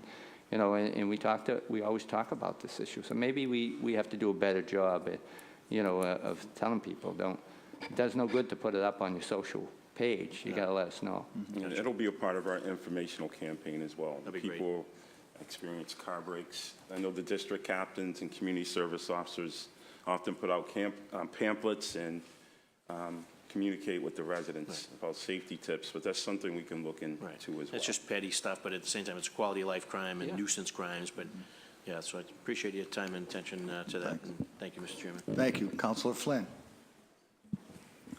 Thank you, Council. Thank you, Commissioner, and to the staff that are here, and to the men and women of the Boston Police. Thank you for everything you do every day across our city. Commissioner, I know you highlighted it earlier, but in the south end, speeding along Washington Street, Tremont Street, people have been hit by cars, especially the elderly. Is there any way to increase patrols in this area, or to assign, I know you're working with transportation as well, or to assign more Boston police to patrol pedestrian access across the south end? Well, again, when I was the captain down there, Council Flynn, we put those delineators up there all along Tremont Street, the crosswalk, slow down, and, we do a lot of enforcement there. Obviously, the warm weather's upon us. I'm having a meeting this afternoon with all my captains, me and Superintendent Ridge, and I will address that. I think at Comstat last week, I told them all to pick up the Operation Crosswalk, where our officers will cross, pose as civilians crossing the street. And so every time it gets the warm weather, we really do step it up, and I'll make sure we do it on Washington and Tremont Street. Thank you, Commissioner. In the Bay Village, that's another area I represent, got a few complaints from neighbors speeding on Arlington Street on the way to the Mass Pike. Any way to place one of those check your speed sign that are frequently out there? From where? Probably from Boylston up to the Mass Pike, that stretch? Yeah, and Arlington, as well. Okay. Let me see if we can get one of those Okay. over there. I mean, those are very effective around the city. As you know, we got one right there on Summer Street as you approach the BCEC and some other trouble spots. And people really do pay attention to it. I don't think they realize how quick they're going until they see that speed monitor. Right. So those are effective. Yeah, thank you, Commissioner. Commissioner, I know I've talked to Captain Boyle, and I know Captain Boyle is working hard on it, as are the Boston Police as well, but we do have some problems at Moakley Park. It's frustrating for the South Boston Little League program to, as you know, to use the park because of, some gang activity there or some homeless communities that are there. I have spoken to the parks as well, but is there any way we could continue patrols in the Moakley Park? Because I know you were involved in the Southie Little League like I was, but we just want to give our kids the best opportunity at that park as well. Yeah, I'll talk to Joe Boyle, the captain, and I'll also talk to John Davin from the motorcycles. And I know we continually have this problem every year, especially when Brian Van Dorp runs his track program down there. Getting the soccer players out of the way and getting some of the gang kids who are hanging in the parking lots and cleaning it up. So I'll talk to both of them here and make sure they're down there. Usually the Little League starts around 5:36, and make sure people feel okay going down there. Thank you, Commissioner. I had the opportunity to talk to Commissioner Finn and Commissioner Hooley yesterday. Talked to Council Flaherty as well about it. But just long-term plans, I'd love to see a Boston Police, Boston Fire, EMS major presence down at the South Boston waterfront, having a center down there, have a station down there. I'm concerned about traffic in and out of that area. But I'd love to see eventually a station down there, whether it's police, fire, and EMS, or a combination of all three. I'll obviously, you don't agree. have to, obviously that's a sore spot for me, and I want to thank the council the other day for your hearing, and especially Councilor Tim McCarty for calling it. I think we seen how ridiculous that setup was when we didn't have anyone show on both the state as well as obviously Tom Glenn, who's head of Massport, to give us one good reason why they won't want us down there. I think I said the other day it's juvenile. We have a major traffic problem down there. You have 3 different police departments, all on different channels. That's no way to do business. That crime down there, and Councilor Flaherty just brought it up, we don't have any clue what crime's going on down the seaport. And how do we report out? How do we know trends? And that's just, that whole situation is so dysfunctional down there, and I've said a million times, nobody wants to fix it, and it's sad no one has the courage to do it. And it's just troubling. I said it's all political. It's not about public safety. So I want to commend every one of you for seeing that. And I think it was very disgraceful that none of them had the courage to come here and give them one good reason why. Well, thank you, Commissioner. And I guess my final question, Commissioner, with all the veterans that are on the police department or fire department, is there any way down the road we could look at maybe putting aside of, some sick time for veterans that need to go to the VA specifically, not used as traditional sick time? As a state employee, getting back from active duty, I was in the same category as every other state employee. You get a handful of days. But I always thought that a returning veteran should have their own designated sick time that they could use to go to the VA to deal with their issues at the VA that wouldn't be used towards the traditional part of sick time. I know it might be something down the road through collective bargaining, but is that something long-term we could at least take a look at? That's an interesting concept, but what we have in place now with our peer support unit is we have a group of officers. I know one is Sergeant Mike Brown, and we have other officers that are actually veterans of 4 or more that have been in the military. So when we have veterans graduate from our police academy, they automatically contact them as well. And another young man is Nilton Ramos, a veteran of 4 or more. So I'm very proud to say in BPD, the veterans, they group together, and for the new veterans coming into our workforce, to let them know what's available to them, whether it's peer support or off-site counseling. They know readily that when they come through the door, they have a support mechanism and additional support through the peer support as well.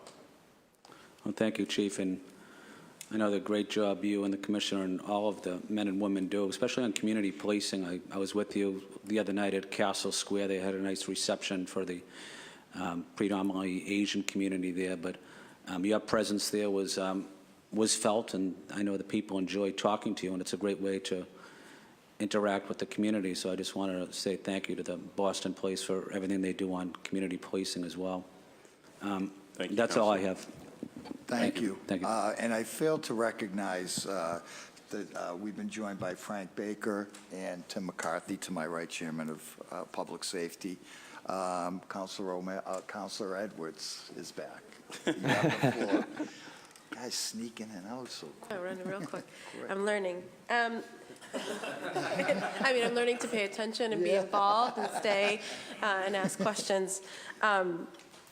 So I wanted to say, first of all, thank you. I have the honor of working with the officers of A7 and A1, and I've formed great relationships with them. Even before an elected, again, the officers of A7 have been incredibly supportive of our peace walks in East Boston and our soup kitchen as well, and really getting to know us and providing ice cream, coming out there and meeting us. So I just want to say thank you for Captain McCormick, and I think for Sergeant Martin as well for their incredible work, and Captain Fong, Lieutenant Fong, I'm so sorry. Captain's out of District 1, yeah. Out of District 1. So I just want to say that they form a wonderful team and have been wonderful to our community. I just had some questions. the police station East Boston is coming along, and I think that's wonderful in that it's growth. With the increase in space, are we getting an increase in officers as well? Well, I think that we just gave them additional officers. I We think they always just. want more. I know, and we have 130 coming on in November, so Right. they'll get probably a large chunk of them. So Excellent. as we get more, but I know Captain McCormick has done a good job out there, and we just gave him, I think, 5 or 6 new officers a month ago. So we'll look to get more, especially with this class. We'd love to have a bigger academy, too. And just so No. everyone knows, every district now is going to get 3 officers on bikes. We've allocated every district now. We have the citywide bike unit, Right. but we're also now going to put 3 bicycle officers out on every district. So East Boston will get 3 bikes to put out. Yep. All 11 districts, we're in the process of purchasing them the uniforms. But, citywide, we have about 35 bikes who have done an outstanding job, but we also want to localize it and put out, so that right there's another 33 officers on bikes across the city, and you'll see 3 of those on bikes, which is very effective. So I understand from my hearing yesterday with the Boston Fire Department, we talked about an agreement with Chelsea that's kind of a mutual aid. Do you have the same relationship with other cities? Do you guys work together? Yeah. If there's a call, skipping Massport, but I mean in terms of like other cities. Yeah, we do, How does that especially work? Chelsea, Everett. We have the North Shore Gang Task Force where we work on issues regarding issues like MS 13 and 18th Street. So they work very well together. Obviously, we don't have jurisdiction when we go into another cities and towns, but the cooperation through the BRIC call every morning, the Boston Regional Intelligence, we share what crime trends, any terrorism trends, but we also have task force throughout the city with all our agencies. So there's great mutual cooperation. Okay. And just getting into the numbers now, the budget, I see that FY16 had 348 million, FY18 385, and now FY19 proposed 400 million. So that's a pretty decent increase in budget. I think most of it's collective bargaining. Okay. For the most point, we just got done with all 3 unions, getting their raises. So a large chunk of that is just anticipating paying that kind of money. So it's going directly to wages? Yes. Okay. In terms of, I think Councilor Wu brought up the surveillance and some of your technologies. You had mentioned you're interested in using drones in terms of, Yes. would that be this fiscal year? We're hoping to roll them out shortly. We have 3 right now that we already purchased that we haven't put out there. So we're just hoping to get the policy, get the community feedback, and, basically the reasons that we would specifically use them out there. And if the public's okay, and we're going to use them, hopefully. And again, for law enforcement purposes only, whether it's recording a crime scene, accident reconstruction, a missing child, a missing adult. There's a lot of good reasons out there. I think I've always said everyone thinks we're up to no good when we use our technology, but they add so much effectiveness and efficiency to us, and we're not the first one. I mean, all across the country, police departments are using drones in these very reasons. So we're hoping to do it. We're not going to roll it out till, obviously, we meet with the community, our social justice task force and whatnot. But I think everyone always thinks that we're up to no good. It just will make us a more effective and efficient department. Yeah, no, and I wouldn't count myself as thinking you're up to no good, but certainly that in as much as government wants to watch and hold me accountable, I also want to watch how you're watching me. That's all. No, So I think that's a conversation. You right? asked the question, I didn't mean it directly Yeah. back at you. It's just, I know whether it's the ACLU, I'm referring more to other groups, believe it or not, that always think we're up to something sinister when all we want to do is, use modern technology to help us manage traffic, manage crime scenes, manage accident reconstruction scenes. I always remember they said to me, we got to get with the technology when we got with the body cameras, but we got to get with other technology too. No, and I agree. And I think that that's, again, the conversation that I'm happy and I've seen you be willing to have about these issues on race, about the cameras, and again, to your compliment, or to compliment your department's willingness to have that. And I would just love to almost have a regular system when it comes to increase in surveillance of individuals. And again, watching us, that we also get to watch how you watch us as you increase that technology. Another thing with drones you have to factor in is when we have active shooters, and unfortunately, we've all witnessed the tragedies in our schools. You can use drone technology to go through the corridors to locate the bad guys, if you will. So it's kind of inevitable technology, but we're keenly aware of privacy as well. Right. And a lot of that is again, in investigating a crime that's already happened and versus preventing a crime, right? You see, the issue, like if we have a shooting on the scene, sometimes, if the EMS doesn't take the body, sometimes the body will lie there until we process it. Having the drone and getting that up there moves that process probably from a 3-hour ordeal down to probably 45 minutes to an hour.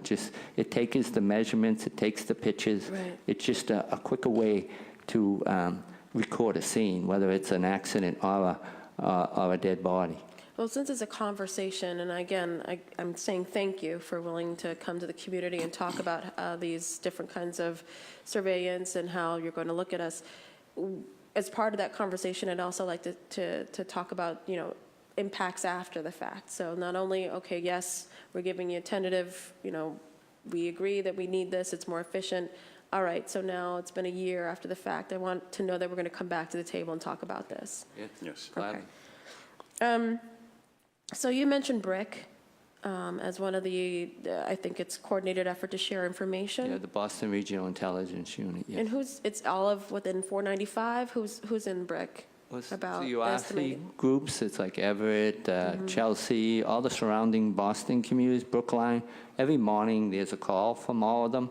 We have the FBI involved, the state, where we all share information about trends or patterns, any terrorism threat. If there's a group of bank robbers hitting on the not sure, we share that information because, crime has no boundaries, and we have a great information sharing capacity among all the regional intelligence cities and towns that participate. So in that, if an immigrant is misclassified as a gang member, is that information, their gang membership or who they are is shared? My concern is that how some immigrants might be caught up in, and I've already committed to being, a safe city where their immigration status has nothing to do with whether they committed a crime or not. But in as much as you have that communication with other cities who have not made that commitment, or with the federal government who's certainly not made that commitment, how are you mitigating or trying to make sure that immigration status doesn't become the reason why people are being targeted? Well, again, I've said a million times, we're not the immigration police. We could care less about what your status is. To be entered as a gang in the gang database, there's a certain criteria where they have a point system where you have to meet certain credentials, basically whether you self-identify, whether you wear the colors, whether your association. So you don't just get classified because you're an illegal immigrant here.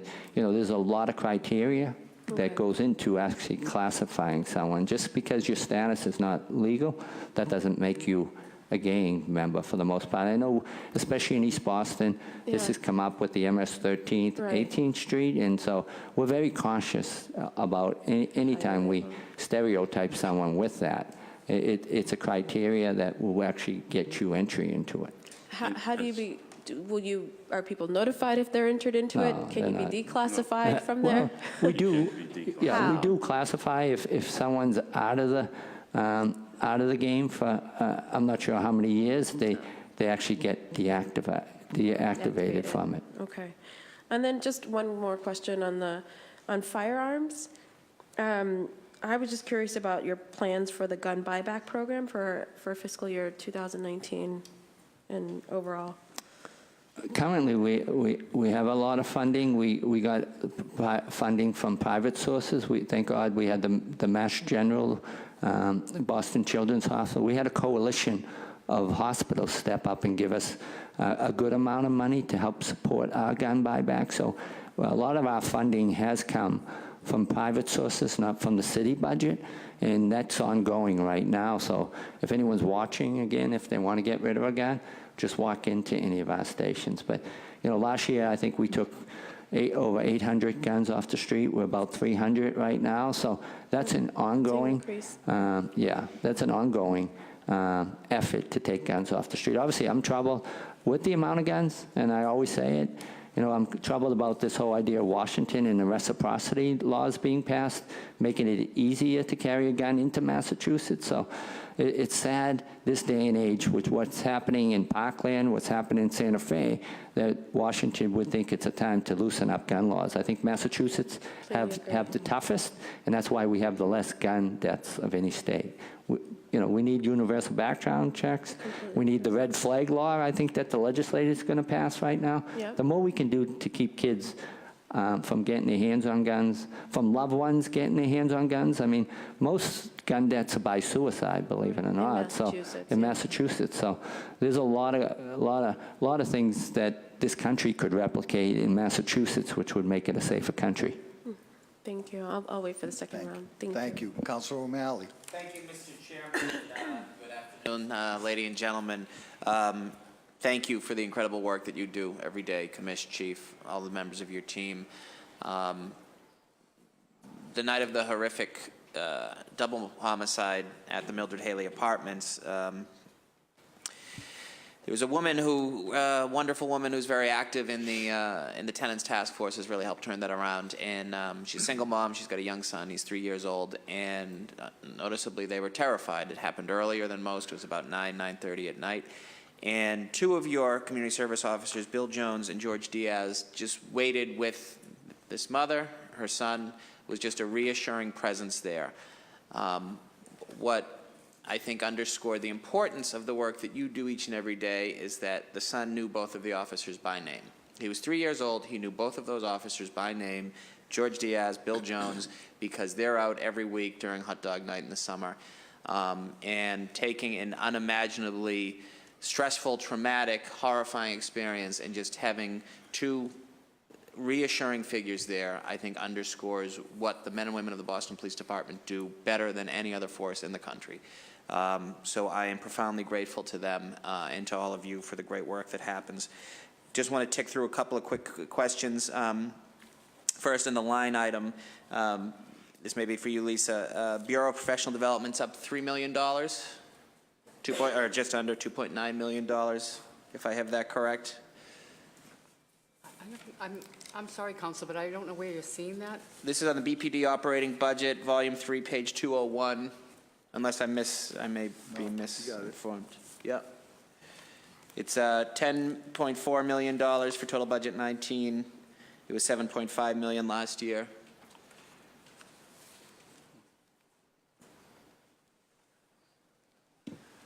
Maybe Chief Gross snuck it in when no one was looking. Probably. Always looking for more.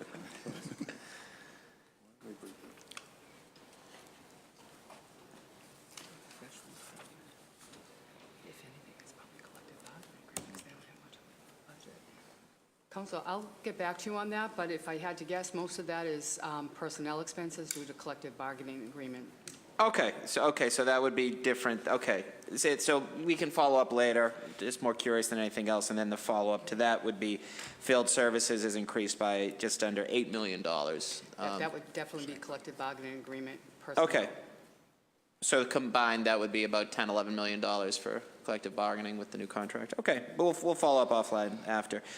Additionally, legal liabilities is down $300,000. Is that just like an indemnification fund that we have in terms of lawsuits? Yes, and that's adjusted every year by the Office of Budget Management.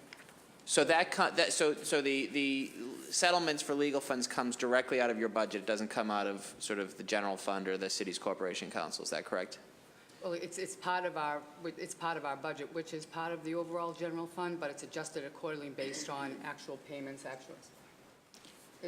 they usually use the 5-year average to adjust that I accordingly see. every year. Okay, well, that's good news. It's always good to see it.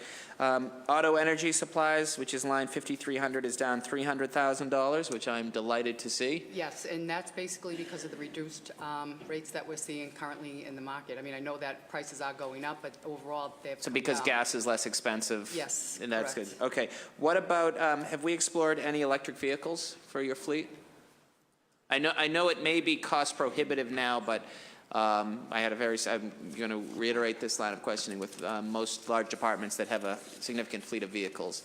Has there been any talk of sort of looking at investing in some electric cruisers? We have had hybrids over the last several years. Yes. Any electric hybrids? No electric hybrids yet, but we're limited by the availability of vehicles for police patrol and what models they have. And, we've embraced the hybrids. We've found no downside to using those. We haven't looked at electric yet, but maybe we can look at electric for, vehicles used for administrative purposes. Things No, I think that's great. I'm willing to test a Tesla for you. I thought you would, Chief. Well, that's exciting to hear, and as the technology is advancing at such an incredibly fast clip that you're seeing batteries that will last 200 miles and charge up overnight. So I'm excited to see that. I hope next year we can have some. Another great vehicle that is even better than electric are our bicycles. I wanted to give a shout out to Captain Jack Danilecki, my pal, with whom I go on a ride along several times a year, and I know he's been a big proponent of increasing the cycling unit. And Commissioner, talk a little bit. You said each station is going to get an additional 2 or 3 officers on bike. 3 bikes, and Excellent. hopefully we're hoping by June 1st to get them. Oh, fantastic. Yeah, so you'll have 3 in Jamaica Plain, and so we'll add 33, 3 That's to each great. district, in addition to the citywide unit. So we'll almost double in the citywide unit by doing that. That's great. And who's oversees the citywide unit? Lieutenant Dave Murphy. Okay, that's great. He Okay. does a great job. I mean, last night they were at the shooting over in, a lot of them roll with the different incidents that happen, but we also have, obviously, we put them in hot spots. Yep. Or in the playgrounds, or at special events. Whether it's protests, we really get our money's worth out of No, the officers absolutely. on bicycles. Absolutely, and I would just put another plug. I know you've increased cycling patrols at Mildred Haley. If we could continue that, obviously, for the months ahead, that's great. E5 station, I'm delighted to see that it's in design for some good renovations. Do we have a sort of a rough timeline on that? I know these things can take a while. Yeah, it'll take almost a year to finish it, and there'll be some disruption in the station, but it's well underway. Okay, and then my final question for this round is, what are I think it's a safe estimate to suggest that the city of Boston will have 700,000 residents in the next 2 years. What are our optimal staffing levels, and how do we get there? I know there have been increases, but I think we would all agree that we need to have a little bit more. Councilor Flaherty's line of questioning as it relates to a dedicated, parking division and speeding to traffic division enforcement is one that I obviously share. So, Commish, what would you say about where we should be in staffing levels going forward? I don't want to get in trouble here, but, we can always use more officers. I mean, I think we do a good job. Again, we have a lot of our officers assigned in our districts to solely the community service part, which is great. I would never want to pull them out. They do a great job. A lot now to the bikes and a lot of the, but, I think the mayor recognizes right now how much the city is expanding, and like I said earlier, I think we're going to continue to pump out these large classes, ideally. I'd love to get up around 2,500. I think we could do so much more. How big the force is in, say, Washington, D.C., which is probably a comparable population city? I don't really know. I think it's closer to 3 or perhaps even above 3,000. Is it? Yeah. I mean, that's obviously, they have a lot of complex situations. Yeah. They have protests every day. A lot more complex issues than us. Yeah. But another couple hundred would be ideal. Okay. And I think the mayor recognizes that. Yeah. Like I said earlier, we just can't get these. The largest we can go is 130. And he did the last one, we did this one. I don't see him slowing down on hiring. Good. He's Okay. committed to public Counselor. safety. Excellent. Yes, If I Chief. may, Yeah, our capacity is 130 because our police academy is still kind of a renovated elementary school. We definitely need a campus-style atmosphere for our training. I think we'd be able to produce more officers, but an old elementary school is not cutting it really anymore. agree. So we need to start looking at a new Boston Police Academy campus style. And I think behind Millennium Park in West Roxbury has some extra space that could be an ideal location for that, Glad Chief. you brought that up. Thank you all, and thank you, Mr. Chairman. Thank you. Councilor McCarthy. Thank you very much, Mr. Chair and Commissioner and staff. Welcome again. I wasn't touching it. It's just not working. Don't touch it. That's what I said. Now it's working. There you go. All right. Well, good afternoon, everybody, and welcome back, Commissioner and Chief and staff. Thanks again for coming. I guess I'll start again with the concurrent jurisdiction. It was a pleasure having you. And thank you for being here, unlike others who chose not to be here. Just so you know, on Monday morning, I put in a home rule petition and registered it with the clerk, and I plan on pulling it out and voting on that Wednesday. I've spoken to my colleagues, and I'm very confident that we're going to get a unanimous pass of that home rule petition and get it into Senator Nick Collins' hands as fast as possible to end the nonsense that's going on down there. So I know you spoke to it earlier, but I just wanted to make sure that you were aware that that's how strongly the 13 of us feel. And we don't agree on everything. Trust me, I was in an Airbnb meeting yesterday for 2.5 hours. We didn't agree on anything. So, Well, thank you. so we'll just move on. The number one issue in District 5, and I think I can speak for all the district councils, is traffic. And I know that manpower is down, but the Tango cars are needed. I've got great relationship, and I do want to, before we get into my questioning, I want to thank Captain Gillespie, Scotty O'Mara, Matt Conley, Sergeant McDonald, and Eddie Roach. They are at every community meeting. They know the kids, and like Councilor O'Malley was saying, you know, they know the kids. They're in the community. They know the neighborhood groups. They know the neighborhood leaders, and they know the issues that are going on. They're incredibly responsive. But I feel like we're being so reactive with our speeding through the neighborhoods, and it's in Rosendale, it's typical, it's Glendower, it's all the cut-through streets, and a lot of it's because, as you know, the wayfaring devices are sending people off the main drags. They don't know the neighborhoods, and they're flying through the side streets. And so if there's anything we can do budgetary-wise to help out, get more speed traps, more cops that can look at people rolling through stop signs or barely touching their brakes going through stop signs, that would be incredibly helpful during the day. And I think they do the best they can, but we certainly could use more. And Councilor Flaherty mentioned a little bit about downtown traffic. I do want to thank the Suffolk Police Department. I had called them a couple times because right here on Tremont Street, you alluded to the Ubers and the Lyfts. You know, we have 70,000 or 100,000 coming in a day. And personally, I think we as a city and a state we swung and missed on taxing them because they're half the problem that we have in the city of Boston. But on Tremont Street at the law school as well as they just stop.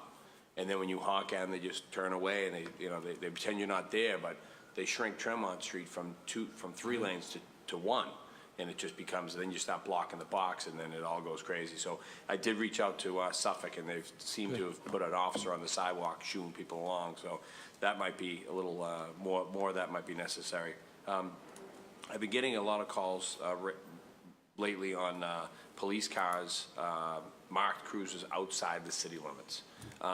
What's our policy for that? Yeah, Boston Police? Boston Police. I mean, technically, cars like in driveways in Hingham or in driveways in Marshfield. Right. I get those calls like, yes, that's my gas money, that's my car. well, certain units are 24/7, and Okay. so they have to be available, such as certain sergeants on the SWAT team who might get called out to a Code 99 barricaded suspect. We need them to get quickly to the scene. Our K-9 officers, obviously, whether they be drug dogs, bomb dogs, a lot of the tactical units have the capability to bring their vehicle home.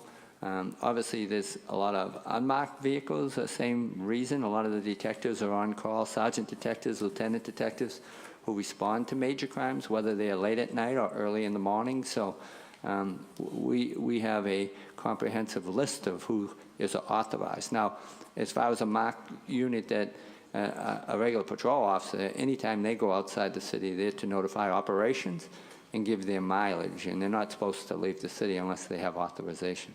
Okay. So I strictly monitor that as well. Okay, thanks, Chief. They're probably tactical, they're probably K-9, you know, whatever the issue is. I just want to make sure that when these people call, I have a better answer than I have no idea. That's really not a good answer. The bike patrol, after reading the report, I'm really excited the fact that we're getting the bikes back. We had particularly Matt Conley and Donald Powell doing it in Hyde Park, and they were unbelievable. And then when the bikes got kind of pulled out, we lost that. And, you know, going into tot lots, handing out stickers, meeting the kids, it's so important, especially with the BNBL now starting up. And I think with their presence at those games, you know, any hard fouls and flagrant fouls will get you a tech and nothing more than a tech because the cops are there. So I think that's a phenomenal change that you made this year, and I appreciate that. I know Matt was mentioning the academy. I'd like the academy to stay in Hyde Park personally. I love them there. But we have many community meetings there, and it's a K through 4 grammar school. And as Boston's finest and first of the nation, to be in such a small confined space and have to utilize other people's spaces to train your officers doesn't work out well. So I think I can speak for most on the board, on the council, to say that we would certainly support any budgetary line to build a true state-of-the-art facility for Boston Police. I know we've done some efforts to help out Moon Island.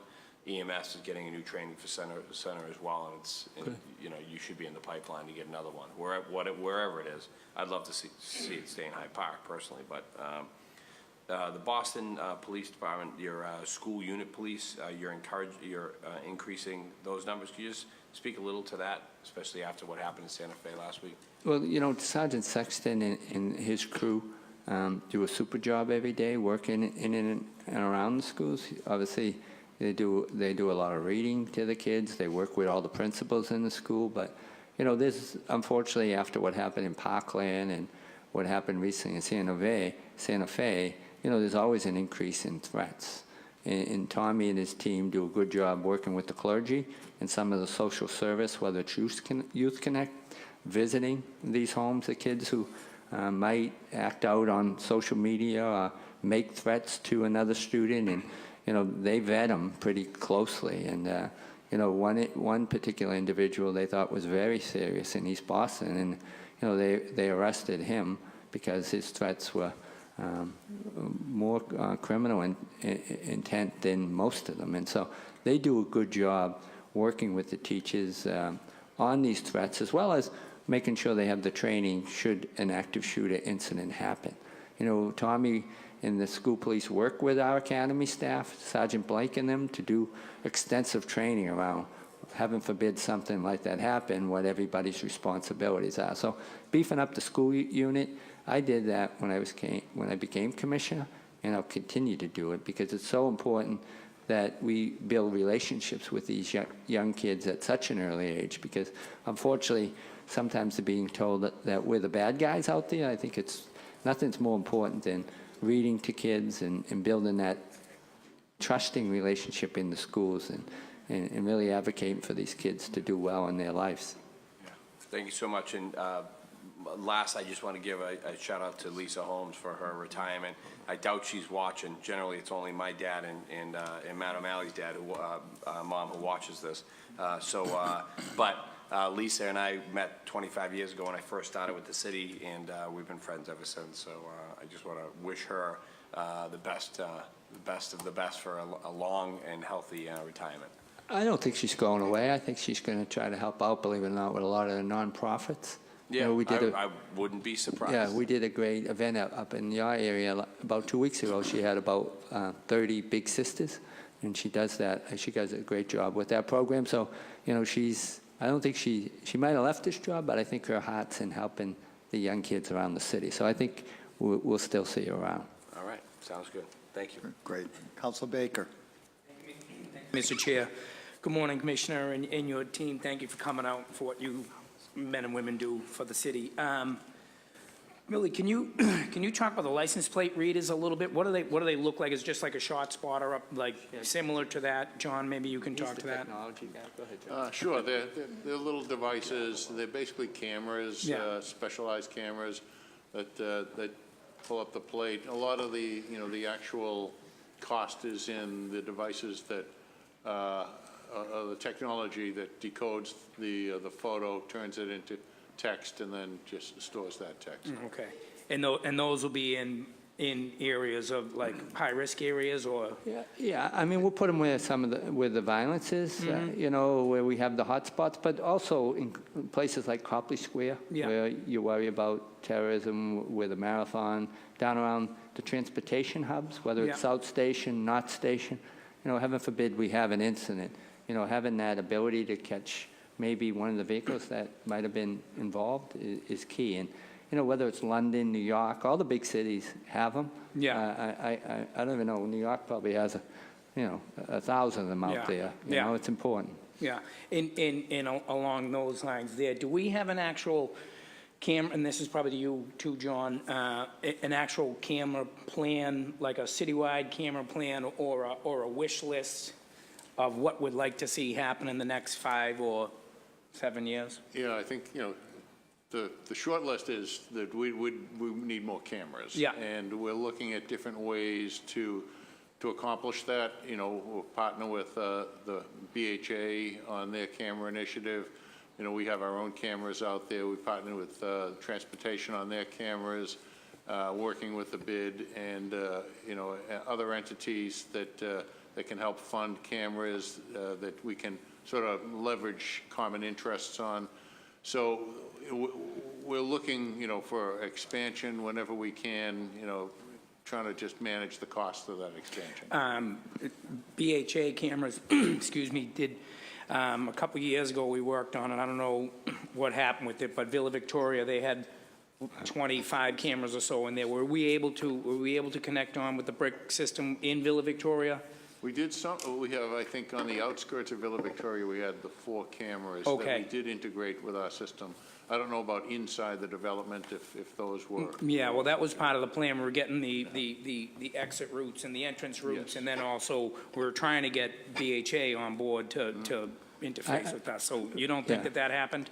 Well, I think right now the mayor has allocated, I think, $1.2 million to actually increase the cameras in the BHA in this budget, believe it or not. So, he's committed to getting, especially. And is that 1.2, is that that's gonna connect, Yeah. you guys in with those Yeah. BHA cameras? Right. I mean, the Heat Street that night that we had that shooting. Yeah. We had access to those cameras right away. We were out there, and our brick was able to bring up. Yeah. So real time, we Yeah. didn't need to ask for them? Yeah, Perfect. we'll get it. Perfect. And, do we have any sort of budget item? Do we have money set aside for actual cameras, or are we just going to try and privately fund them? What's the plan there? Well, in the BHA, we do. The mayor, I think, is committed over $1 million.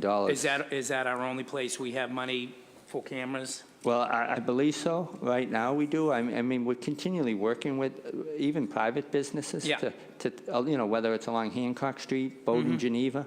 A lot of the good video we have isn't so much off of our cameras, but it's from house cameras, believe it or not. So, Yeah.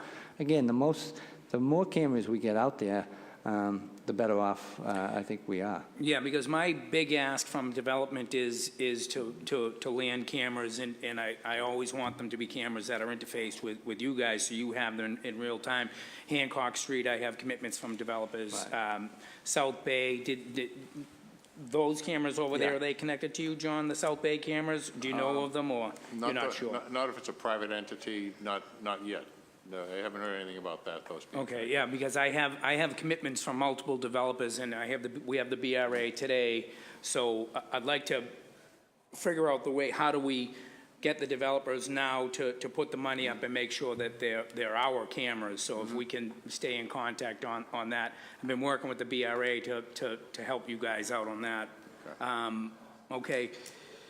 Billy, can you talk a little bit about what's going on over at, by Albany Street and all that, like like how are we doing with working with the best team, like the new opioid response squad, that came out, that was last year. Right.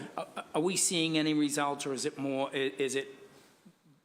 we'll have some results and then Right. 100 more people show up? Well, I think, obviously they did some environmental design down there Yep. with the fences and stuff, and I think obviously that's moved some people a little bit. But I Sent think them it to pushed, Atkins Street, yeah. it pushed them around a little, and I think that's the issue. I think clearly it's a public health issue as much as we push it. And, we have our bike squad down there continually. Yep. Not so much trying to lock these young kids, which most of them are, but to try to point them in the direction of services. We give them cards about where to seek services, and we're working with BMC, we're working with the best team, and Lieutenant Larkin and his drug unit are down there continually, the opiate squad's down there, but...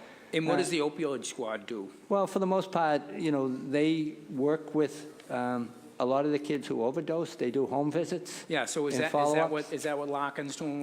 With his opiate squad, but Yeah. they also try to track where a lot of these deadly cases are coming from, and they're trying to work with the DA to try to bring more of these cases to him to try to go after the seller for their debts. So Yeah. they track the overdoses, if it's a deadly strand of fentanyl or carfentanil, but they're doing a good job. And where they're doing a lot of work is trying to refer these people to services. Yeah. Once they do home visits all the time to these young kids who overdose. Yeah. So one of the new tools that I happen to love, a lot of people don't like it, is a Section 35, the ability for officers now to section people. How often are we using that? Is that being used, or is It's being used. I mean, Judge Coffey's been great out Yeah. in West Roxbury doing it, and I've heard a lot of positive feedback. And Yeah. so every opportunity we get, we try to get someone sectioned and bring them out there. The only issue down there is it's a long ride with them. Yeah. But we're hoping to get more judges to do it. But the problem is, as you know, there's not enough facilities to take them. Yeah. I think if we had more and more residential facilities, we could do a lot more with the sectioning, but we run out of bed space. Yeah. We should rebuild the bridge, you think? Maybe. You don't have to answer that. No, but the mayor's committed to rebuilding the bridge. No, I yeah. think we all know it's contributed to more homeless, and I know Quincy, and I don't want to get political, but Yeah. it's a good treatment, and I know nobody wants it in their backyard, but that place was a great haven to get these people the services, the care they needed, and I hope they think better of it. Yeah. That treats people from Quincy, Yeah, as from you all know, around. only 40% of those people down there, for the most part, are from the city. Yeah. We get we've done studies. Well, they come from all over the states, so it's just not a Boston issue. We have to share responsibility, and I think Long Island Shelter was a great place where, they got the care they really needed. And, we're overwhelmed down there, there's no doubt about it, and that's why we need Long Island opened. Yeah, I think Long Island, I think Quincy's perception is that we're going to close all our services and put everything in Long Island. We need, in addition to all our services, we need Long Island also. And, but hopefully we can get that done in the next couple of years. When is the next cadet class going on? In June. In We're going to have June. 33 go on. How many are in there? 33. Oh, good. And when is the next actual officer class? November, we're hoping to have 130 go on. And what's your graduation rate out of that? So if you 130 enter, what Well, comes up we back? had 97 this time. We're hoping to at least get 100, and So ideally that's actually pretty 100. good. You lost 30-something Yeah. people. That's actually pretty good. The bikes, so C11 will get three bikes. That's not, is that one per shift or? No, or- probably the most part, they'll be all on 4 to 12s and Oh, okay. held over till 4 a.m. on a lot of nights should Yeah. things get busy, especially during the summer. Yeah. But as you know, in Dorchester, we have the unit right off of Freeport Yeah. Street. So you continually have more than plenty riding through Dorchester. Yeah. They're up at Bowdoin Geneva a lot of nights. They're out on Cameron Street, Wendover Street. We try to put them in areas where they're needed the most. But Yeah. it So will there'll be, be a crew of three driving in around. addition to the three guys. citywide unit. Good. The last thing I think, the drones, we're kind of more vetting the drones. They are coming, but we're not based on ACLU not gonna bring the drones online? No, we're hoping to bring them on. I mean, you know. Well, what could happen, like, what could possibly the situation happen where we don't bring them on? Well, obviously, you know, they might go to court and try to stop it, you know, something to that effect. But every major agency, police agency in the country is using them. And like I said before, there's nothing sinister about it. It just makes us more effective and efficient. But, you know, always someone can go to court on us. You know, litigation is always a possibility. But, you know, we're going to be very transparent in rolling this out. We'll work with them if they have concerns, like we did with the license plate readers. We've heard their concerns about the body cameras, and you know, but you know, it would just make us that more efficient out there. Yeah. And they can fly at night and take pictures at night and all that. Okay. Thank you, Mr. Chair. Thank you. Councilor Savi-George. Thank you, Chair. Thank you for your stamina here. I have just a couple of follow-up questions. Thinking about the opioid, your response squad there. Can we talk a little bit about naloxone and the use of Narcan within your department? Because I know that there was a first responder grant at some point, and I'm just curious about how much that grant will be for this year, what the trends have been with naloxone or Narcan dosing or administration, I guess is the best word. I know all our officers carry them, and we replace them as quick as they use them. But as far as the money goes, I'll have to refer to my budget people. Currently, we have 50,000 for a grant for naloxone purchase, and we also have 50,000 in our operating funds for additional purchases of naloxone. And are we bulk purchasing it with any other departments, with the Health Commission? We were buying it just for the Boston Police, and we've had some discussions with the fire department. But currently, we have the 2 milligram, I believe. 2 milligram, and we're going to roll out a pilot for 4 milligram. Right, and the fire department was looking at 4. So we hadn't been previously buying together, but you know, we've had those discussions. I wonder if it's also worth coordinating with the Health Commission. Yes. To just maximize the cost. Yes. Yeah. And then 2 milligrams versus 4 milligrams, just so it's a fewer dose, because I know we're hearing stories of where there needs to be repeat dosing. Yeah, there were different ideas about which is most effective. The 4 milligram brings people out quicker, and there may be sort of a sense of a disorientation that you know, that could impact how they behave. 2 milligrams seems to be effective, but doesn't have that. But we've been talking to Dr. Dyer and our medical people about what's appropriate for us. So we're going to look at the 4. We've been previously using 2. Great. And then how often are police officers administering Narcan? Not very often. I don't have numbers. I know the fire department has a higher usage, and the EMS has a higher usage than the police. But I think that's situational. I think you know, the police are calling the EMS and fire, and they're administering. Great. Can we talk just, I think, kind of related, the use of the best clinicians? I know last year, myself and Councilor Presley had held a hearing, and we had, I think, a pretty helpful and thoughtful conversation, and then responded with the increase in best clinicians across the district. And can we talk a little bit about how they've been brought on board, how many were funded for, and how we can increase their ability to serve the public?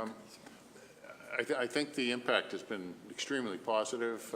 We've had some challenges with hiring best clinicians. We have best clinicians in all the police areas except for Area D, and we hire overtime from the other best clinicians to cover that. But you know, I believe there's funding to hire more best clinicians, and we're going to be looking at other alternative sources for, you know, clinicians to get them on board, or just using some of that money to spread the coverage around to the other districts through overtime. Including D. So I know that there were 2 grant-funded positions. Yes. And then we had received in the budget funding, I think that we hoped would support 4 of them, but it maybe only ended up, it wasn't quite enough money to support 4. So I don't know if you want to talk a little bit about the dollars in that funding? I think to fully fund 4, we're about, I'd say approximately 80,000 short, based on their base salary and their front fringe. So right now, I think that funding the 234 would really fund 2.6 annually. And so we have a bit of a gap to get 4 on full-time. So we need 80 grand more, and then we still have the 2 grant fund positions? Correct. So we have One is this- vacant, one is full, one is under the Department of Mental Health, Yep. and one is under the BJA grant, which Great. is currently vacant. But we have both of those grants, we're just filling Correct, those yes. positions. What's the challenge with filling? I think for, for the clinicians, I think it takes a unique personality to want to work in that environment, and those hours, especially working evening shifts. So we've put out the call through Boston Medical Center, and they're just not getting the replies that we would hope to have. So I will advocate for the additional $80,000 more. I'm hopeful that Councilor Presley will also sign on to that advocacy, because it was something that was important to her and I, as well as the whole council, that those positions be filled. So we want to make sure that they get filled and they're fully funded. Active shooter training, Commissioner, we've talked a little bit about it today. It's unfortunate that we have to talk about active shooter preparations. Right. We've talked about it at the EMS hearing yesterday. We've talked about it with Boston Public Schools extensively. We've talked about it, I think, with almost every sort of department has a hand in it. Will you share just a little bit about the active shooter trainings that you have your men and women go through? Yeah, again, we do a lot with the public schools. I know we meet with all the principals, and we do training not only for them, we do it with all the universities, whether it be Boston University, Emerson, all the colleges we do it, community centers. Everywhere I go, I always avail the community of doing that. I think, the hospitals, yesterday I was at Dana-Farber, meeting with administrators, and they have had the training, and we're going to look to do more tabletop exercises with them. And unfortunately, we had an incident where a cardiologist was killed at Brigham and Women's, and we had just done some active shooter training with them, and that was very instrumental. So we're out there continually offering that, and whether it's teaching the kids, run, fight, run, hide, and fight. We just tried to teach these kids what to do. We tried to tell the administrators what to do, and more importantly, let them know what our role will be and what their responsibilities are. So, unfortunately, it's a necessary evil, and we're continually letting people know if they need that for their company, if they need it for their public education facility or what type, we'll gladly do it. That's great. And I would like to emphasize that I think the necessity of having the local district offices, in addition to the SWAT team and the special school police unit, that the local district be participate in that activity, because they're likely They're to gonna be the respond. first responder to an incident at any of our schools. And some of our schools have very complex layouts, Right. and there often isn't time to pull out blueprints and sort of Right, understand. and the we work of had the school. one time done all the blueprints for all the schools, but I agree with you. The more they can be familiar with the schools, and we're continually having them in the schools, Yeah. for that being one of the reasons, the better we'll be.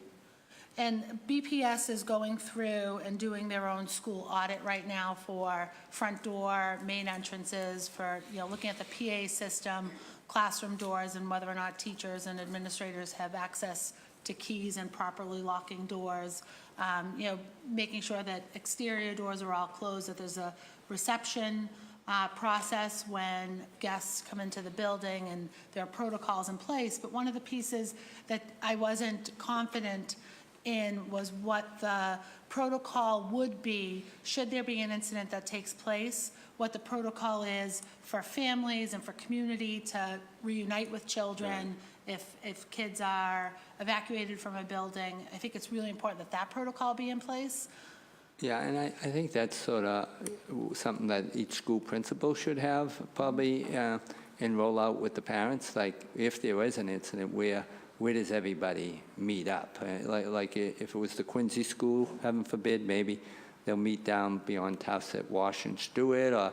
But I think, obviously, I think that's something the school and the parents should work out, that, you know, where is going to be the gathering area? Where can they be informed of what's going on? And, you know, we'll work to do our best to pump out the information through social media, but like the marathon, you know, no one ever anticipated what was going to happen. But now when we do a marathon, we have a plan that if something should happen, you know, the police are going to go here, and the meetup for the runners and the family, obviously, we've had it down at the Park Plaza Castle all the time. So I think every school and the parents should have a plan that this is where we're going to go, heaven forbid something like that Well, I happens. think, fortunately, we have not had an incident similar to what we've seen in some other states. But it's, I think, just been, it's just been, I think, a little bit of luck and a little bit of, you know, Massachusetts is a little different, but we need to be prepared because we've seen it in other places. We've seen it happen, and there is no reason that it shouldn't or couldn't, again, I'm using the wrong words, but it couldn't happen in Boston, so we do need to be prepared and certainly learn from those experiences. And earlier you had mentioned the active shooter trainings, 500 active shooter trainings. Upwards of around 500 around the city. That's great. That's really great to hear. I know just before I left teaching, we had done an active shooter training, a lecture style with the teachers and staff at the high school I taught at. And then coming here within the first few months of being in this building, we did an active shooter training here.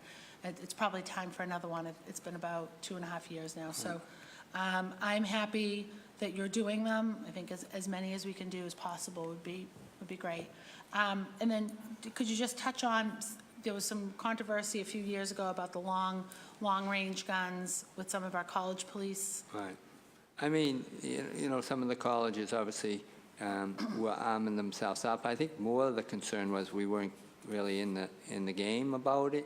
You know, usually if our SWAT team's going to respond, we've worked with other college agencies to so we have a unified effort. I think that was more of a lack of communication with that issue. But, you know, we always have tactical cars riding around citywide. Every district now has 2 officers who are highly trained who have patrol rifles. And, you know, I think we seen in East Boston when we had Officer Rich Santolo and Matt Morris get shot. And, you know, they were up against the AR-15. And thank God we had a tactical car close by, because that tactical weapon was used to neutralize that threat. So unfortunately, we're seeing a lot of high-powered guns out there that can do a lot of damage. So we do have now an 2-officer vehicle in each district that can respond to an active duty. And then the tactical units, anytime the tactical units hear gun in the city and they have the shot spotter technology, I mean, you listen to the radio like last night on Adams, they're rolling, and they're going to get there quick because they're the ones who have all the gear, have all the tactical equipment. Great. Well, that's the end of it. That's the end of my questions for today. Just appreciate your work, Chief's work, your command staff for sure, and the men and women that are out walking the beats every day. Thank you. Thank you. Councilor Flynn?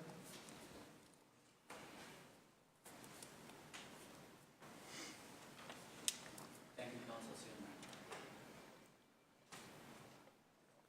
Commissioner, can you talk a little about the PAL program? I know it's doing a lot of great work across the city. Billy Scott is still involved in it.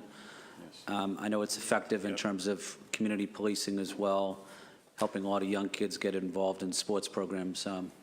Any new developments with the PAL program? Yes, I'll take that, Counselor. Okay. I'm happy to say that we have new board members, and even the diversity of the board members has increased as well. We continue to work together with the district stations and the community service officers to see what plans what programs that they need funded. Whether it's a small program or a large program, PAL is committed to fully funding those. And as well, we're going to roll out with a new logo, a mission statement as well to explain to everyone what PAL is. And also the moniker is going to change as well from the police activities or athletic to police athletic and activities. And PAL will also encompass not only sports, but academics and other programs besides sports, arts, academics. So it's going to be the total package. And just so you know, I know Medicine Wheel, I spoke about it. They're going to be honoring Billy Stoddard, I think in their next gala, which is coming up. I just got an invitation. But programs like Medicine Wheel, where we engage with the youth, a lot of the funding to bring police and youth together is brought together because of the funding from PAL. And so it's not like the chief says, all about sports. It's about bringing police and youth together in all different, because you don't always reach kids through sports. You got to reach them through programs like Urban Improv, Medicine Wheel, and anything we ask PAL to bring us closer to, especially the young kids, they're always on board and help us do that. I think the most important aspect about PAL is that we're definitely developing new relationships. And let's say if you had a poor relationship with the police before, now you're putting children through programs and incorporating their parents as well. We have a whole new line of communication. And it really showcases that the Boston Police Department isn't just interested in putting cuffs on a situation, but working in partnership with the community to solve its problems, especially with the youth. And PAL's a big part of that. The communication, the interaction, it's just helping us build a better level of trust with the community that we serve. Well, thank you for that. That's a program I have great respect for, so I'm glad it's doing well. Commissioner, can you talk a little about the domestic violence unit, the success of the program, how it's doing? I know they're doing a lot of work across the city, but can you give us a little bit of background about it? They work out at the Family Justice Center out in Alston. They do a great job. Obviously, it's one-shop shopping out there, one-stop shopping, where they work with other city agencies as well as programs like Just for Success and others, where families get a lot of resources. They just don't get our detectives. But we have 11 domestic violence detectives, each one assigned to every unit in the city, every district, and whose sole function is to follow up. If victims need restraining orders, emergency restraining orders, they walk them through the court.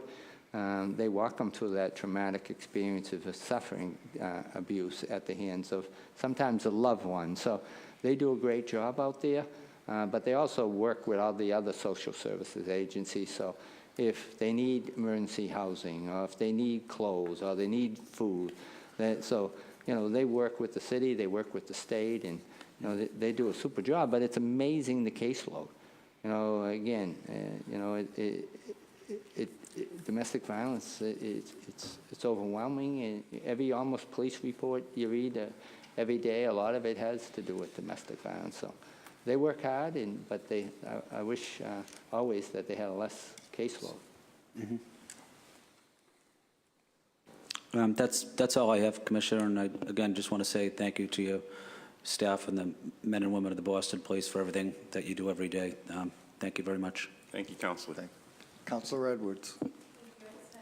Three follow-up questions. I've been getting a lot of emails about Sullivan Square and about the need for police detail, calls, emails, even today, especially because of what's happening with the casino and increased amount of traffic coming from that end. And I know that Councilor Flaherty had brought it up before, but we're really hopeful. And I know the casino's even willing to offer to pay for additional details, but we lack the man or woman power to even fill those seats. So how are we going to do this? Yeah, I mean, with money's there. Cadets, are they? Well, see, the problem is, and I think we spoke to it, and it goes to the whole idea of the seaport again. Like, we have more details, and the officers have more opportunities to work, and we always said down there that it's not about it, and that's what's happening here. We had a discussion this morning with Superintendent Ridge about Sullivan Square and how we can fill it, whether we work with us doing it or share it with the state police, or even, again, we're all about sharing. If the state police, we're even thinking of seeing if they want to take it on. But as the summer gets busy, we get busy, and unfortunately, the only alternative we have is we order guys out there every day to do that job. And so I know it's a problem right now, filling that detail, like you're saying, but we're going to work with the state police and see if together we can make sure that's filled. We had this discussion. We had a 9:30 briefing with all the commanders, but that's on our radar screen to fix. I think one of the biggest concerns, and what I'm concerned, is that people are going to start to ask for then, can we move beyond the police to do the detail work? Right. And so I understand that there's a professionalism, there's a standard that we have with our officers doing it, but if they're not there. Someone has to be. Yeah. I agree. And so either you train a specific set of folks to do just detail work, or or the officers got to be there. Right. Because it's only going to increase with the casino getting, building up more and building in more traffic. They're going to get a 4 a.m. liquor license at that. I mean, there's a lot of things that are coming through Boston, especially in that area, and we desperately need the bodies there. We need the officers there. And we discussed it today, so it's okay. We'll get that solved one way or the other, but we did have a discussion on that this morning because we're we'll getting the follow calls up then. too. Yeah, we'll follow up then, just to make sure. And I know you guys are putting in the work, but I wanted to make sure that. The other question I had was about human trafficking. Yeah. I noticed that there's no longer external funding for that work, and that's where I come from, actually, in the human trafficking world, when I worked at legal services. And I'm just curious about your ability to still meet the need. I mean, trafficking is only increasing, actually. So tell me about the work. Tell me about Yeah, I think it was a relatively small amount through the CEAS grant that supported that, and we've supplemented that with operating funds. Does it work out of your domestic violence office, or does it work? Yeah, Lieutenant Donna Gavin does it. We have several sergeants and officers. They're doing stings all the time, especially with the hotels. So they haven't missed a beat as far as us making up for the funding that's lost. So it's a priority for us. I know it's a priority for the mayor. He always speaks on that whole idea of human trafficking. So even though we lost the minor funding we have, I don't think we've lessened it on our priority at all. And we'll never decrease the staffing, and we'll always respond to the level that's needed. So tell me about the training your officers have, and maybe, I've actually worked with some police departments when I was at legal services on granting or certifying for T and for U visas. And I'm just curious about that training or the streamline, because it's hit or miss. It really is. So there's either a police station, down to the police station sometimes, individual officers who actually know about this, and knowing how to find that particular officer. Otherwise, your client may not get a certification for having helped out with law enforcement. Up to some areas only go through the DA's office. So is there a uniform practice in the Boston Police Department? What is it with certification? I'm not sure. I can look into that, Counsel. I'll check with Lieutenant Gavin and her team out there. I know they do a great job, in doing the best they can. Obviously, CEAS is the best way to go. I know we go after the Johns, and that's been our strategy, working with the abolition group there. And so we'll continue to make sure they have all the resources they need. And then just on the line of recovery services, tell me about the leadership roles. And let me back up. They're experts in recovery in terms of either providing the services or working with individuals with addictions. Their expertise, or people who are formerly or who are currently in recovery, I'm curious about any leadership opportunities you've given them in terms of being able to either guide your organization or be in positions to help out with folks who are suffering. Well, I think we have the PARA program where we're participating with John Rosenthal throughout the state. I know a lot of police agencies where we're using former drug-addicted people to be out there with us, counseling these individuals who are suffering from drug abuse. So the PARA program is something that appears to be very effective right now. And but Deputy Winnie Carter is in charge of the opiate, issue, the homeless issue, the mental health, and I know she works very closely with all the providers down there to make sure that, our officers are trained as well as they can be. But I think we are using these para individuals to be out there and work with our officers on counseling these kids. So we're using former drug-addicted individuals to help us in this battle. Thank you. And thank you again for your service. Thank you. Thank you. I'm all I'm set. all set. Okay. That'll wrap up our questions for the panel. We do have some people who have signed in and would like to testify. Handwriting isn't the best, so there's only a handful. So if you could just line up, if you do choose to speak this afternoon, if you could just line up at the testimony podium right behind Lisa O'Brien, will be fine. They're going to do a shock collar test. And they have their cameras actually interact. See if we can do this. If you could Because I had to be there at 6. give your name and affiliation for the record, please. Is this going to catch my voice if I Yep. stand up like this? Okay, great. Hi, everybody. Joel Feingold. I'm the organizer of the Ride of Silence in Boston. Generally speaking, a alternative transportation advocate, cycling advocate, participate in many of the important rides in Boston every year, the Bike Not Bombs fundraiser, the Peace Ride in Boston the last couple of years, as well as organizing the Ride of Silence. The first thing that I would like to say is thank you very much to all the officers and leadership in the police department. I've had fantastic experiences with so many people that I've met. This year's Ride of Silence was supported by officers from the City of Boston's Bike Squad, from Cambridge Police, Somerville Police, Northeastern and Boston University Police, and the State Police, because they know that what we're trying to do is just improve safety for riders. And to me, it's not really a political thing at all. It's just a matter of how do we set up our priorities, and in the context of this meeting, how do we allocate our resources to try to make things safer for people.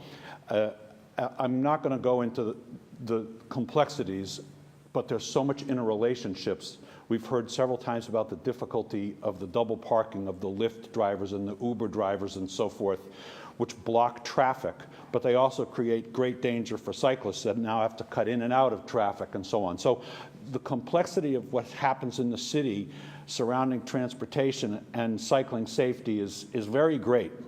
All that said, sometimes we wind up at loggerheads a little bit, which popped up on the results of the Anita Kerman investigation.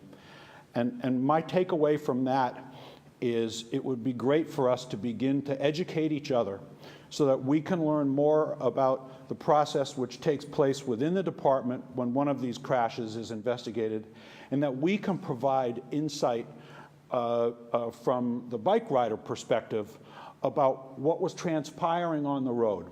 Because it appears to us that the investigation, I know it's only one investigation, it appears to us that the investigation gathering evidence was really a wonderful job. I mean, the officers involved found video that knits together into an incredible story. There was great work there.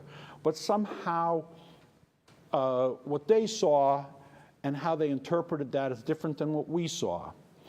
And then the conclusions and the application of the law that went with it is different than ours as well.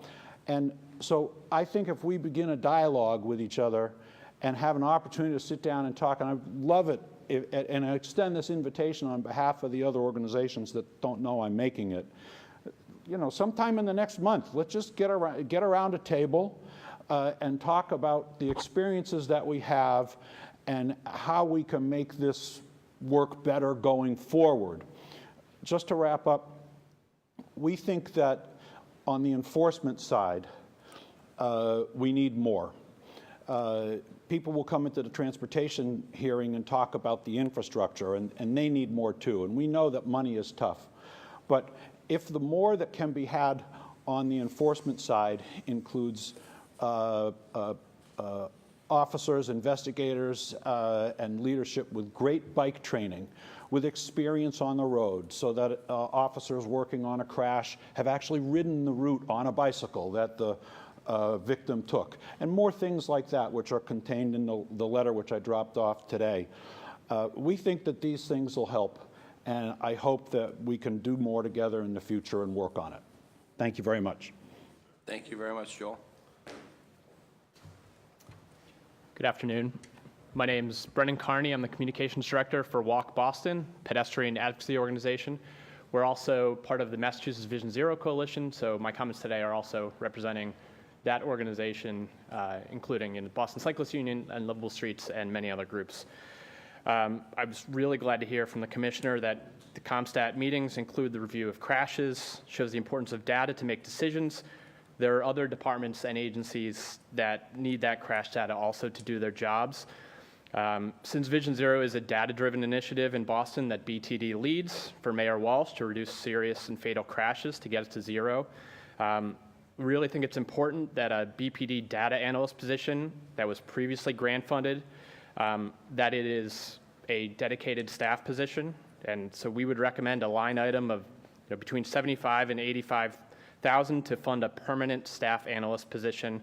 We need to ensure that police crash data is pointing BTD and Public Works to fix problems and make better decisions here in the city. That will also properly support the work that MassDOT is doing on state roads and intersections that obviously there's a lot of competing jurisdictions. There have been some missed opportunities in the past for state funding in Boston due to delayed or missing data that other communities are getting this funding. So we want to make sure that Boston is also getting these funds. Thank you very much. Thank you very much, Brendan.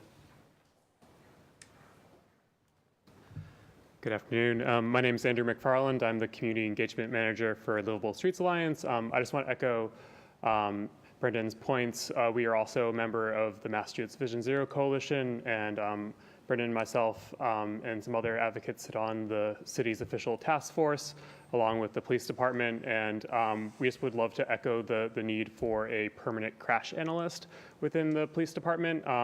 As we've mentioned previously during this hearing, that position was grant funded, and that's no longer a budget guarantee in FY19. And I just wanted to speak to the growing need to have somebody to analyze these crashes. We've just seen a considerable uptick in crashes year by year. In 2015, we had about 4,115 crashes that's resulted in injury on city streets. That increased to 4,370 in 2016. And this past year, we've seen over 4,500.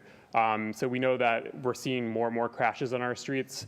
That's going to need somebody who's in a permanent capacity to report on those crashes, redact sensitive information, and make sure they're being shared with the Transportation Department, the Public Works Department, the Public Health Commission, to make sure that they can do what they need to do from a Vision Zero perspective. Just having sat on the task force, the previous person who filled that position, Carlos Cannon, who was fantastic in that role and really, really helped reporting on crashes and was amazing to have on the task force.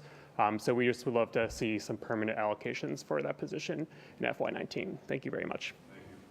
Thank you very much, Andy. If there's anybody else who would like to give public testimony, you can speak now or forever hold your peace. All right, I see nobody. So as we wrap this up again, Commissioner and staff, I just want to thank you and all the men and women in blue for everything they do on a daily basis. And thank you to Lisa O'Brien for putting together a lot of homework that we had to read over the last couple of weeks. Appreciate that. I think that wraps it up. So this is the police operating budget, and docket numbers 0559 through 0565. This hearing is adjourned.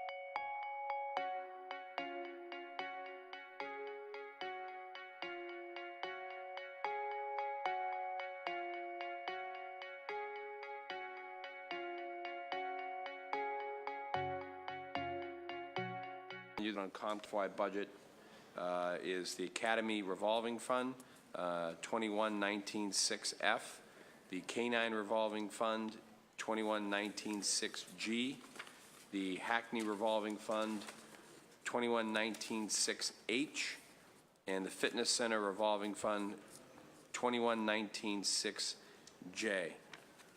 We have with us John Daly, Deputy Superintendent of Information Services, and Lisa O'Brien, the Director of Finance. So we'll take these in order. The first would be the Academy Revolving Fund. The purpose of the fund is to purchase training equipment, certify instructors, update facilities, and provide funds for other training needs. And I open the floor to the Police Department to give us a briefing on this revolving fund. Yeah. Thank you. This fund for the Academy, total authorization is $100,000. Receipts for fiscal 17 of $55,000, down slightly because of a lack of external classes from external departments. This fund is used to certify instructors, purchase training equipment, update the facilities, and provide funds for training needs that were not otherwise budgeted for. Okay, thank you very much. Any questions regarding the Academy Revolving Fund? No? All right. Moving right along. The K-9 Revolving Fund. This purpose of this fund is purchasing training equipment, certifying instructors, updating facilities to support its K-9 unit, training programs for officers, and police dogs. This fund authorized for $75,000. Receipts were $58,800 this year, and $13,000 were expended. This fund is, it's important to the K-9 unit just to maintain operations, and they do a lot of funding, a lot of training for outside agencies as well. I know my good friend Stevie Rowe just retired his dog Coda and got a new one, and I can't remember the new dog's name. I think it's a Bruin. Might be Tuca. Tuca Rask, maybe? I don't know. Is there any questions regarding the K-9? I have a quick question. All right. What's the support or any funding that's set aside for K-9s when they do retire? What's the plan or the process for retiring a K-9?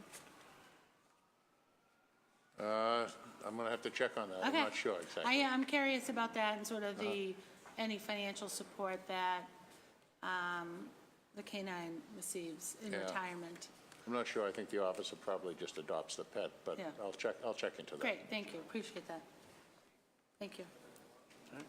All good? I'll have you talk to Steve. Okay. All right, the revolving fund, Hackney Revolving Fund, 2119-6H. Purpose of the fund is for purchasing, leasing, and renting space, materials, and equipment to partially or hopefully use instructional purposes for the Hackney carriage drivers applicants. This fund authorized for $100,000 is based on $75 first-time application fees that the drivers pay, and it's used for internal purposes, administrative, and some overtime, and we've used it for purchasing equipment for ID cards and fingerprinting and things like that in the unit. Councilor Ed Flynn.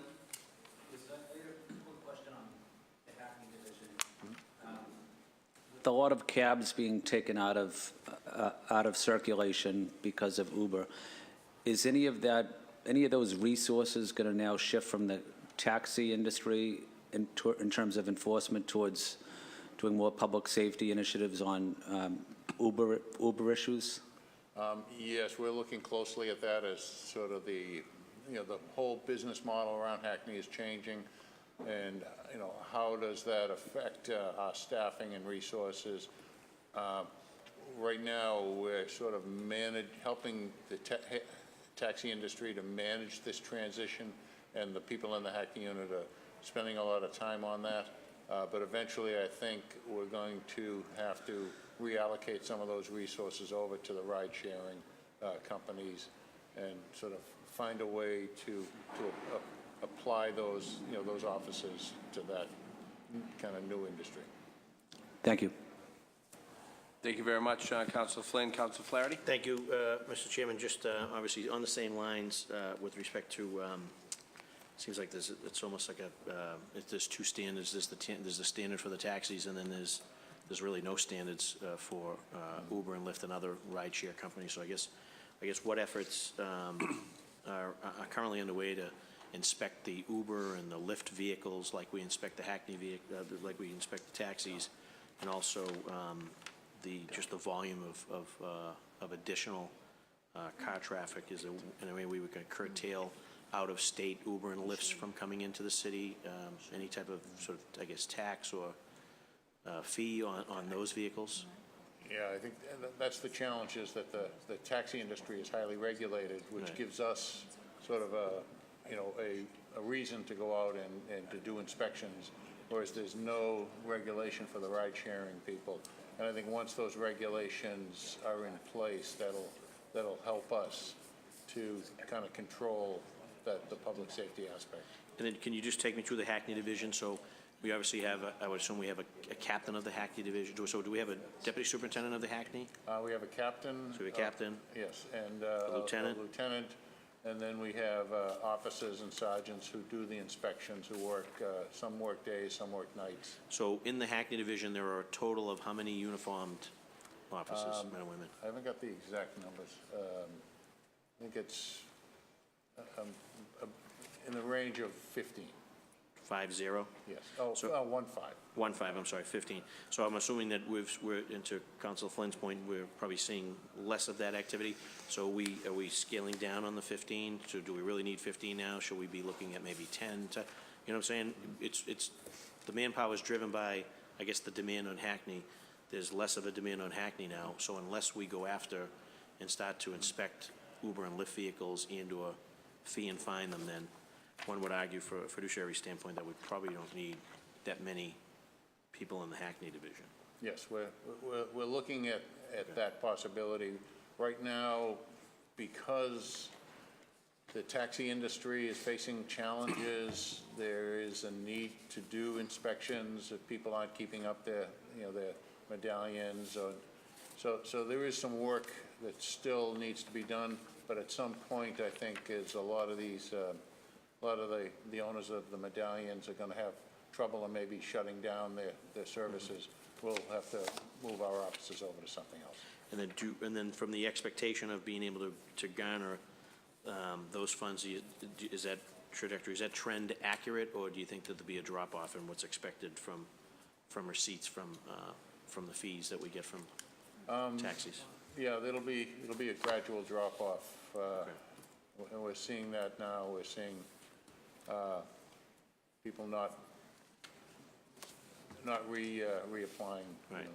Yeah, it's just through the chair. It's just a matter of, I guess, basic fairness and equity that, again, as the taxi industry is highly, I guess, regulated, and we have the Hackney division of the police department designed just to address those issues, but yet at any given moment, just we go out the door there, everyone has an Uber or Lyft bumper sticker on their back window that they're in the rideshare business, and it's going totally unregulated. We're not getting any additional fees or any excise from it, and now you're starting to see more and more out-of-state plates that are engaged in that activity. They're coming in from Rhode Island, they're coming down from New Hampshire just to participate in the Uber Lyft frenzy. So anyway, so I appreciate your time and attention to that.